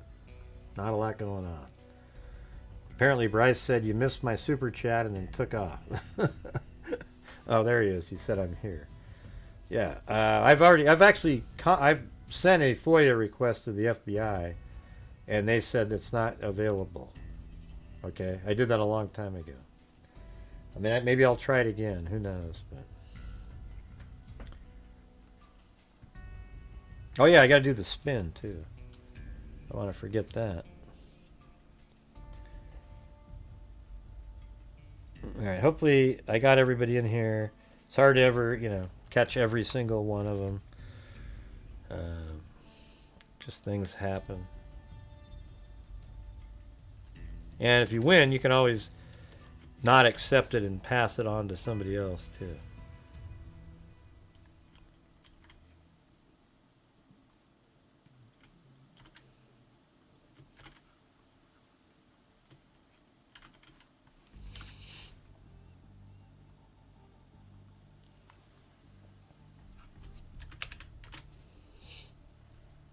All right, I'm gonna give away 5 notebooks. All right. And if you don't win, you can always order a notebook. If you send 25 into PayPal or something like that for a notebook, you get the notebook, the poker chip, the stress ball, and it comes with a pen that's already on the notebook. I don't have any more of the pens that I used to give out. All right, anyways, here we go. Here we go. Here's the, I'm going to give out 5. So you got to remember to send me an email.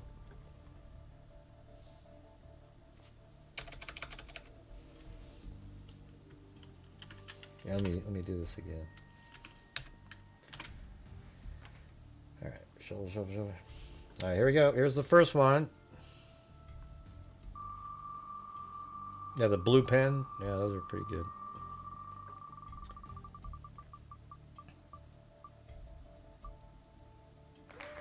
Haha! It's Chris O'Connell, of course, right? Do you want it? All right, so yours are all removed. Do you want to win? Do you want it? Well, the more pie wedges you got, the better chance you've got. They weren't the best part, Sandy. Man, you always make such awkward comments. It's wild. Anyways, that's right. Do you want that one?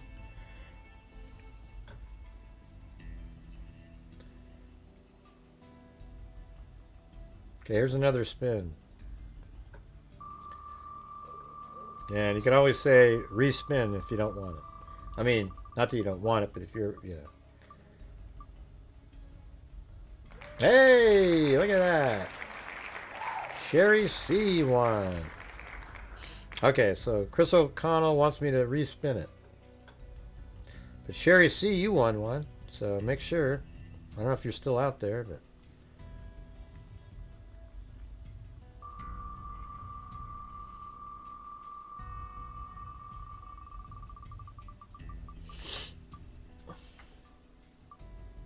Oh, Lisa Valenzuela. All right. There you go. All right. So Lisa Valenzuela won one.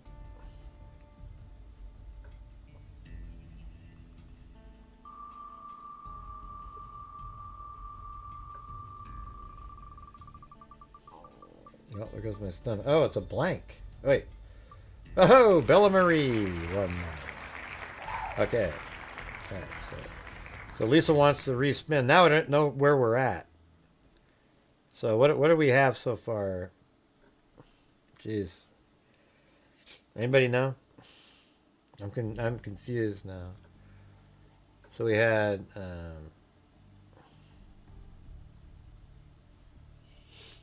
like who won the last one? It was shit. 2? Yeah. So just 2. We got to do 3 more. All right. Okay. Sherry C and Bella Marie. Okay.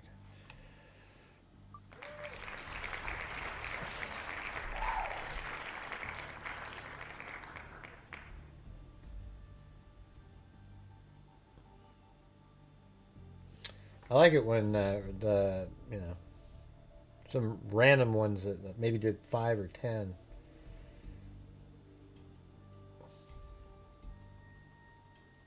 So that's 3.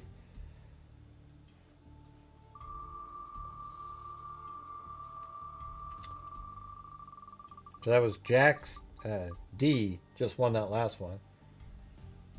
Oh, look at Marty was like... I'll send you one anyways, Marty, if you want another one. But there he goes. There's 4 of them now. But look at that. That one for Marty was like 1/8 of an inch. Not even that. Like it was...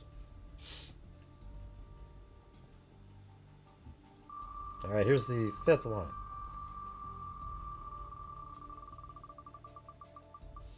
That's going to be a Marty.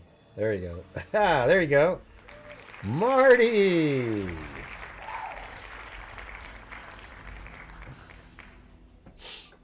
All right, there you go. Unless, if Marty wants to respin, I'll respin. But if he wants it, then cool.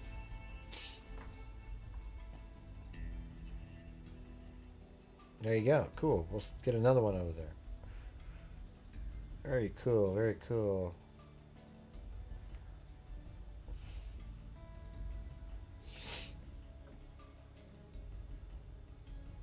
Man, Marty. Yeah, so they have to. You got to send me your address if you're the winner, though. I don't send out. I don't know what your email is. I don't know anything like that. I just, you know, if you're here and you find out that you won, just send me your address and then I'll ship them out.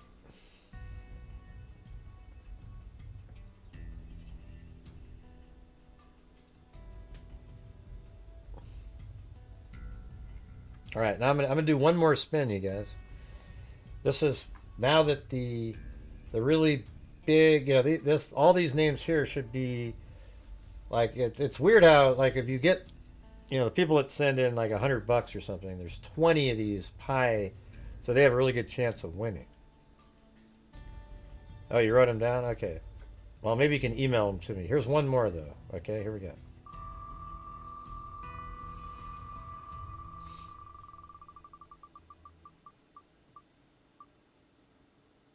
Hey, look at that. It's Jessica Schubach.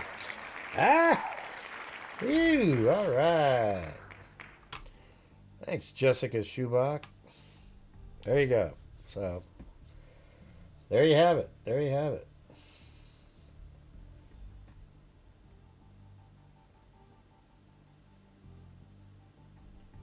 She probably already went this. Oh, she's right there. You won, Jessica. Jessica Schubach. Oh, come on. Jeez. Man, I was so happy. Now we gotta... All right. Jessica wants to spin again, so here we go. There's some blank ones in here.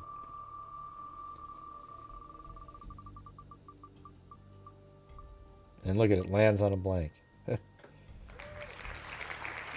Okay, now there's no blanks.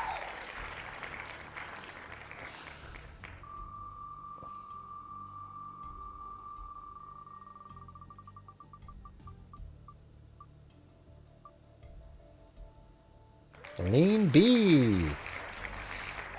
There you go. She had a few in there. You still out there? Eileen B?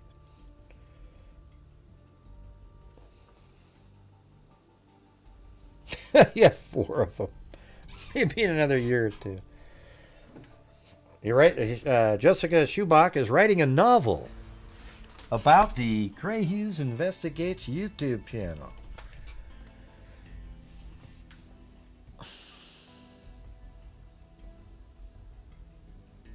What are you talking about, soundboard?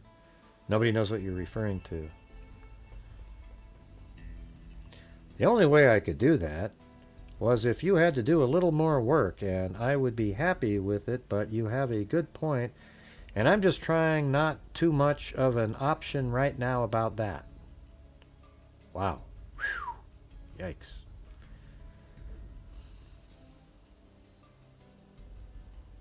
We got some of, well, with suppose. I don't even know. You know what I think, man? I'm starting to think you're just I mean, I really think you're a troll, man. You know, I don't know who you are or what you do or what anything that you type in means. You do this a lot, like almost every show. I don't know what you're saying. Maybe you can explain it to me. I have no idea. Soundboard. Packer. Anybody know? Yeah, it's just sort of like it almost seems intentionally trying to like confuse and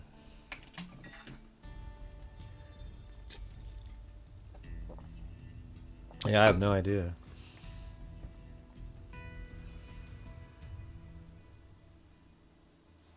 Yeah. Maybe they were talking about something earlier in the show. So we'll go ahead and just time them out for 24 and it'll remove every one of their weird comments and maybe come back later. Don't know what that means. Yeah. All right. Well, thanks, freaks. You know, a mildly successful, you know, at least we got to a number. You know, wasn't like a normal month. Yesterday was really almost bizarre. So hopefully tomorrow we can reach the goal on the first day of the next month. Just a regular, normal goal. All right? Because that yesterday was kind of spooky.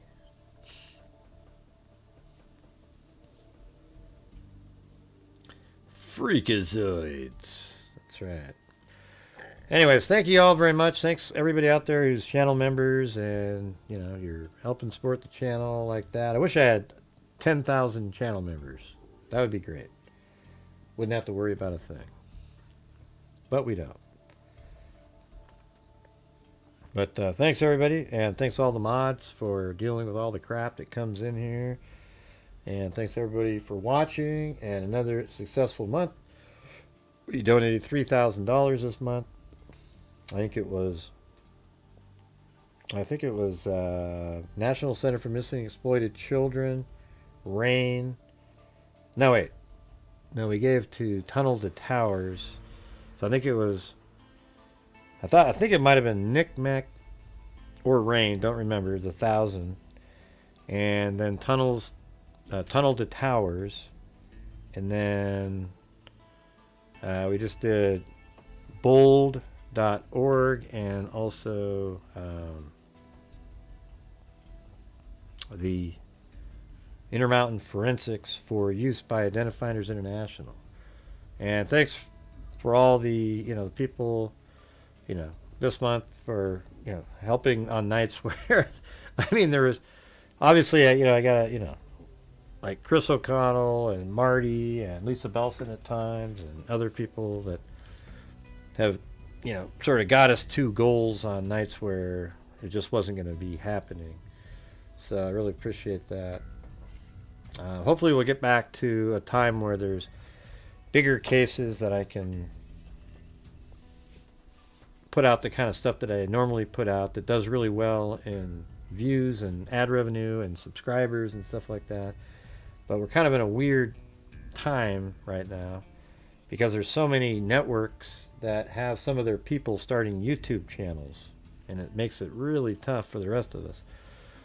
So hopefully you guys, you know, realize that we, on this channel, at least we do it the right way and figure out what's really going on, even better than, I would say we do better here than all of the other people. You know, the channels like, you know, News Nation. I mean, they get interviews and shit. I'm talking about when the facts and the data are out there, we put it together better. And when you're here, you know what's happening. And that's why when you watch some of the other ones, you go, oh, shit, man, they don't even know what the hell they're talking about.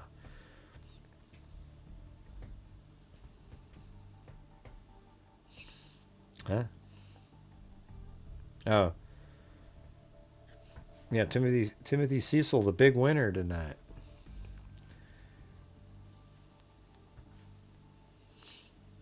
Right. So, anyways, thanks everybody. Appreciate it. It was a little bit challenging tonight, you know, to get there all the way through the show, but hey, we did it. All right. So thanks again. We'll see you guys tomorrow. Any last thoughts? Anybody? Yeah, what happened to Beverly? Man, that lady was... Wow. That was some crazy stuff going on there. You know, to be honest with you, this is what I'll tell you guys. If this was the Delphi case... Let me see this thing. If I zoom out, does that work? I think I can go... Yeah, that's more normal like that.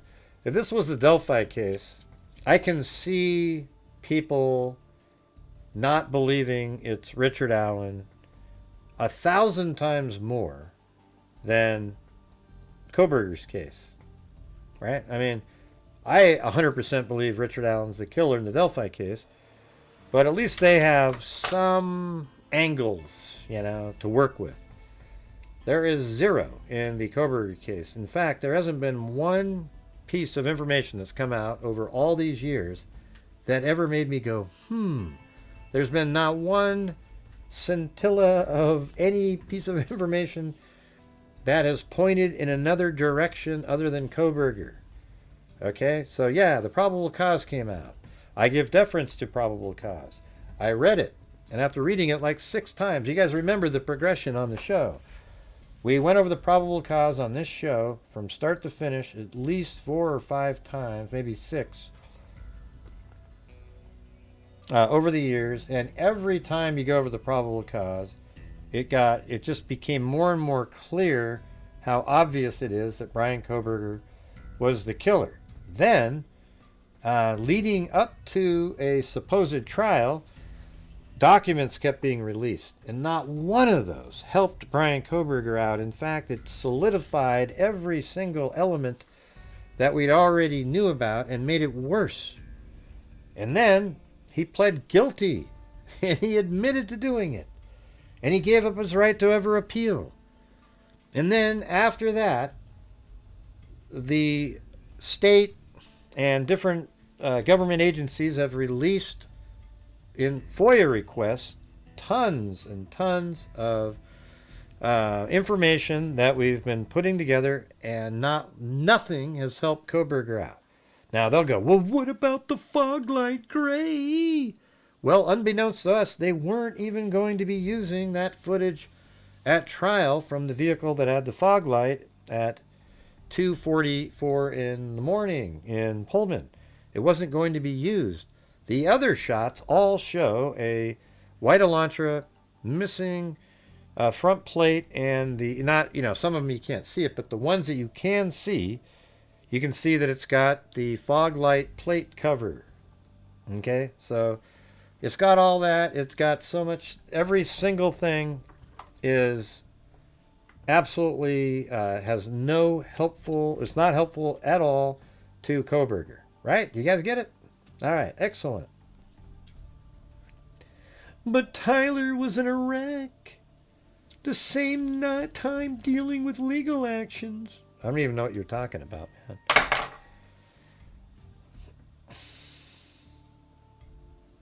Yeah, nobody knows what you're talking about, Carol Sen. Nobody. What case are you talking about? You're talking about.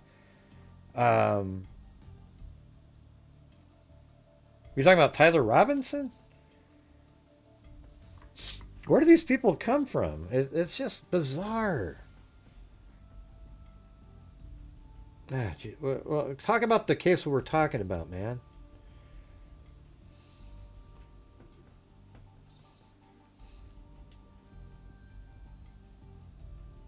I don't see Beverly talking about that.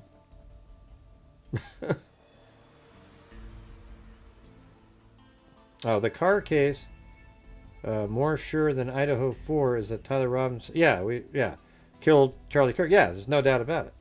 It's actually, so I do agree with what Bad Juju said. She was just making a comparison. She wasn't opening the door for a nut job to come in and pretend that Tyler Robinson isn't the killer because they watch Candace Owens, the dipshit, on a nightly basis. Candace Owens is a complete moron, okay? And if you believe what Candace Owens is saying, I mean, here's the thing. Candace Owens is not a moron. She's an intelligent person who is suffering from some delusional episode in her life, okay? I don't know what's happening with her, but if you believe her, there's something wrong with you, okay? That's the truth. But nothing disproves that AI video, that there's no AI video, there's nothing to do with AI and Tyler Robinson.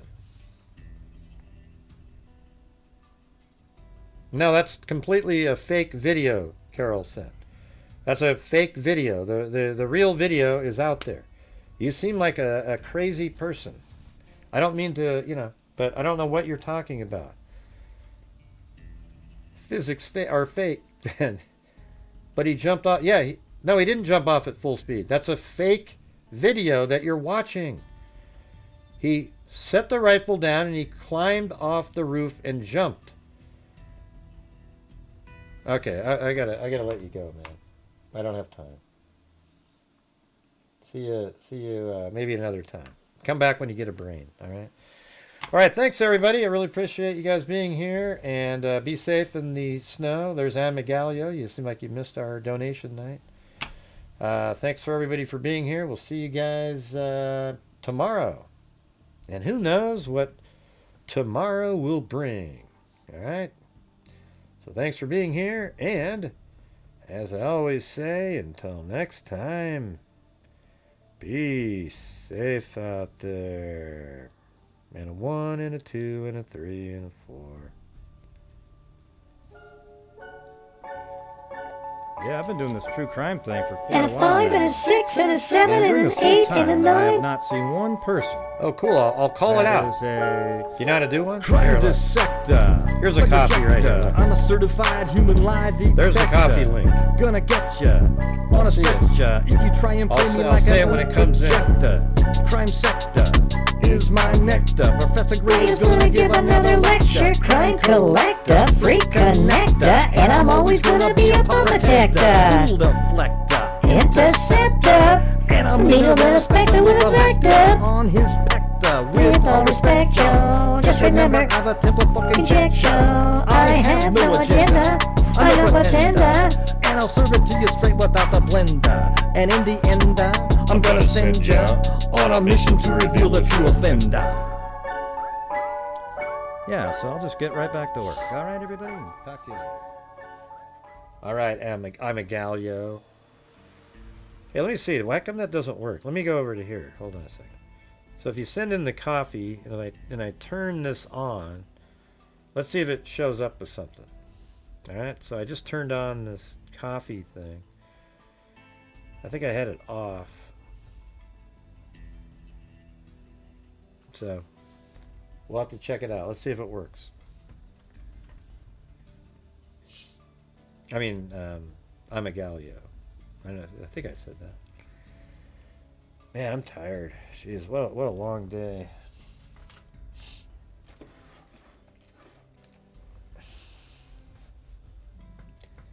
Ding ding little.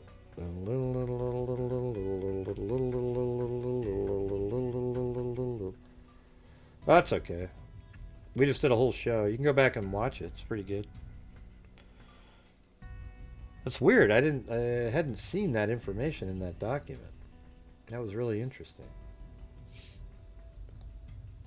I want to see if it comes up on the screen. I don't know if she's doing one or not. But... You still there, I'm a Galio? If not, I can just go. I wasn't sure. You said something about it, so I figured.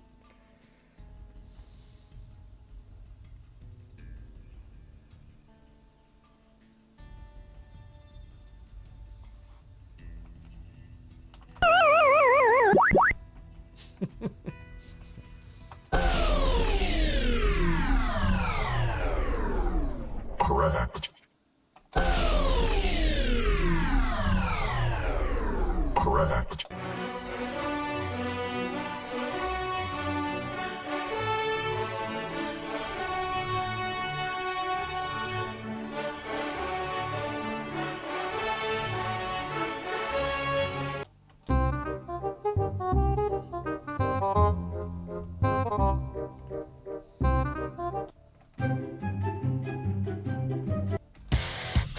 Hey, that's from that red, gray, blue.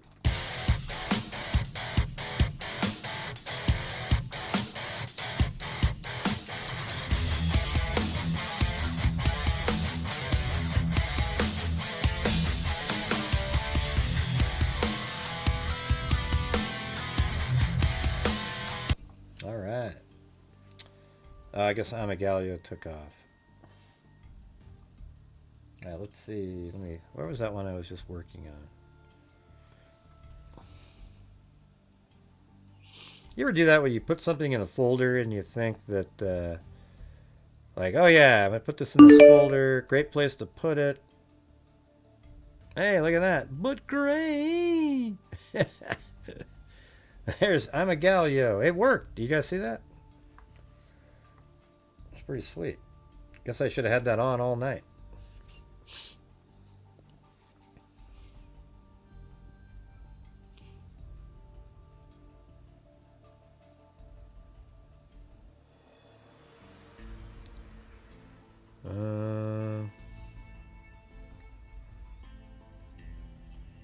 I'm just gonna look. I'm just looking around for something.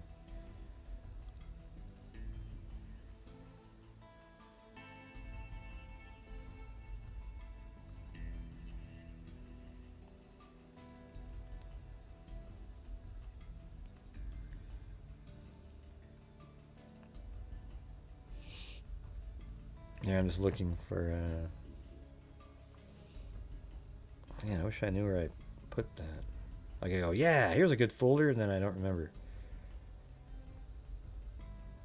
Oh wait, there it is. So what do you think of this? I gotta do something with this. This is what I used on that show with Chasing Truth. But look at this. I love this music. I might just make a whole new intro, and it's got this.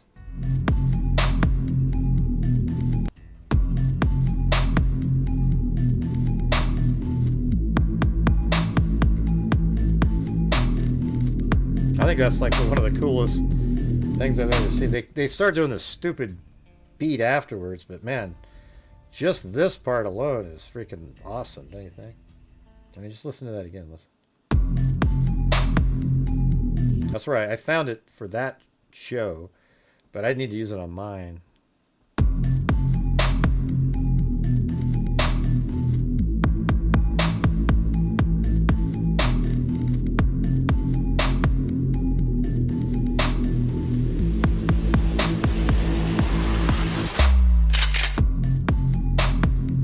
I got rid of their part, but I put that, you know, like they go on to this stupid music. I don't know what they were doing, man. They should have just kept working with that. But you could see like clips on the screen. You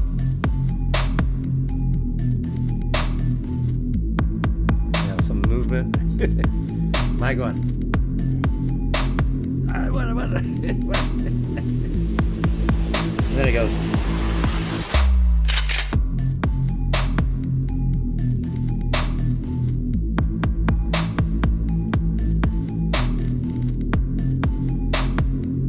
Yeah, I think it's great.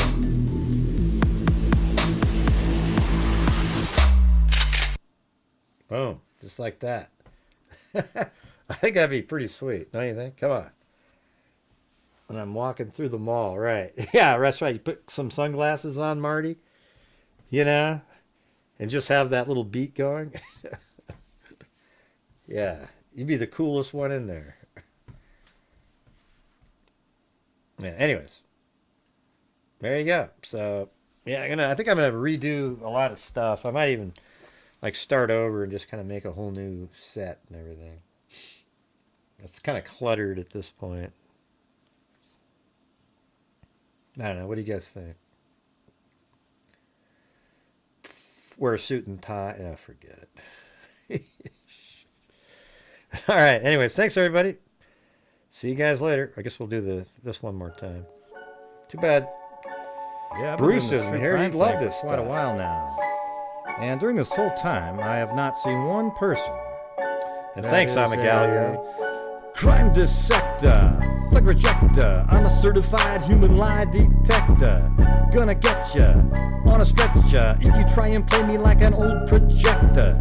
Crime sector is my nectar. Professor Gregor's gonna give another lecture. Crime collector, freak connector, and I'm always gonna be a pup protector. Fool deflector, interceptor, and I'm meaner than a spectre with a vector on his pector with all respect, y'all. Just remember, I've a temper fucking injection. I have no agenda. I'm a pretender, and I'll serve it to you straight without the blender. And in the end, I'm gonna send ya on a mission to reveal the true offender. Yeah, so I'll just get right back to work. All right, everybody? Talk to you later.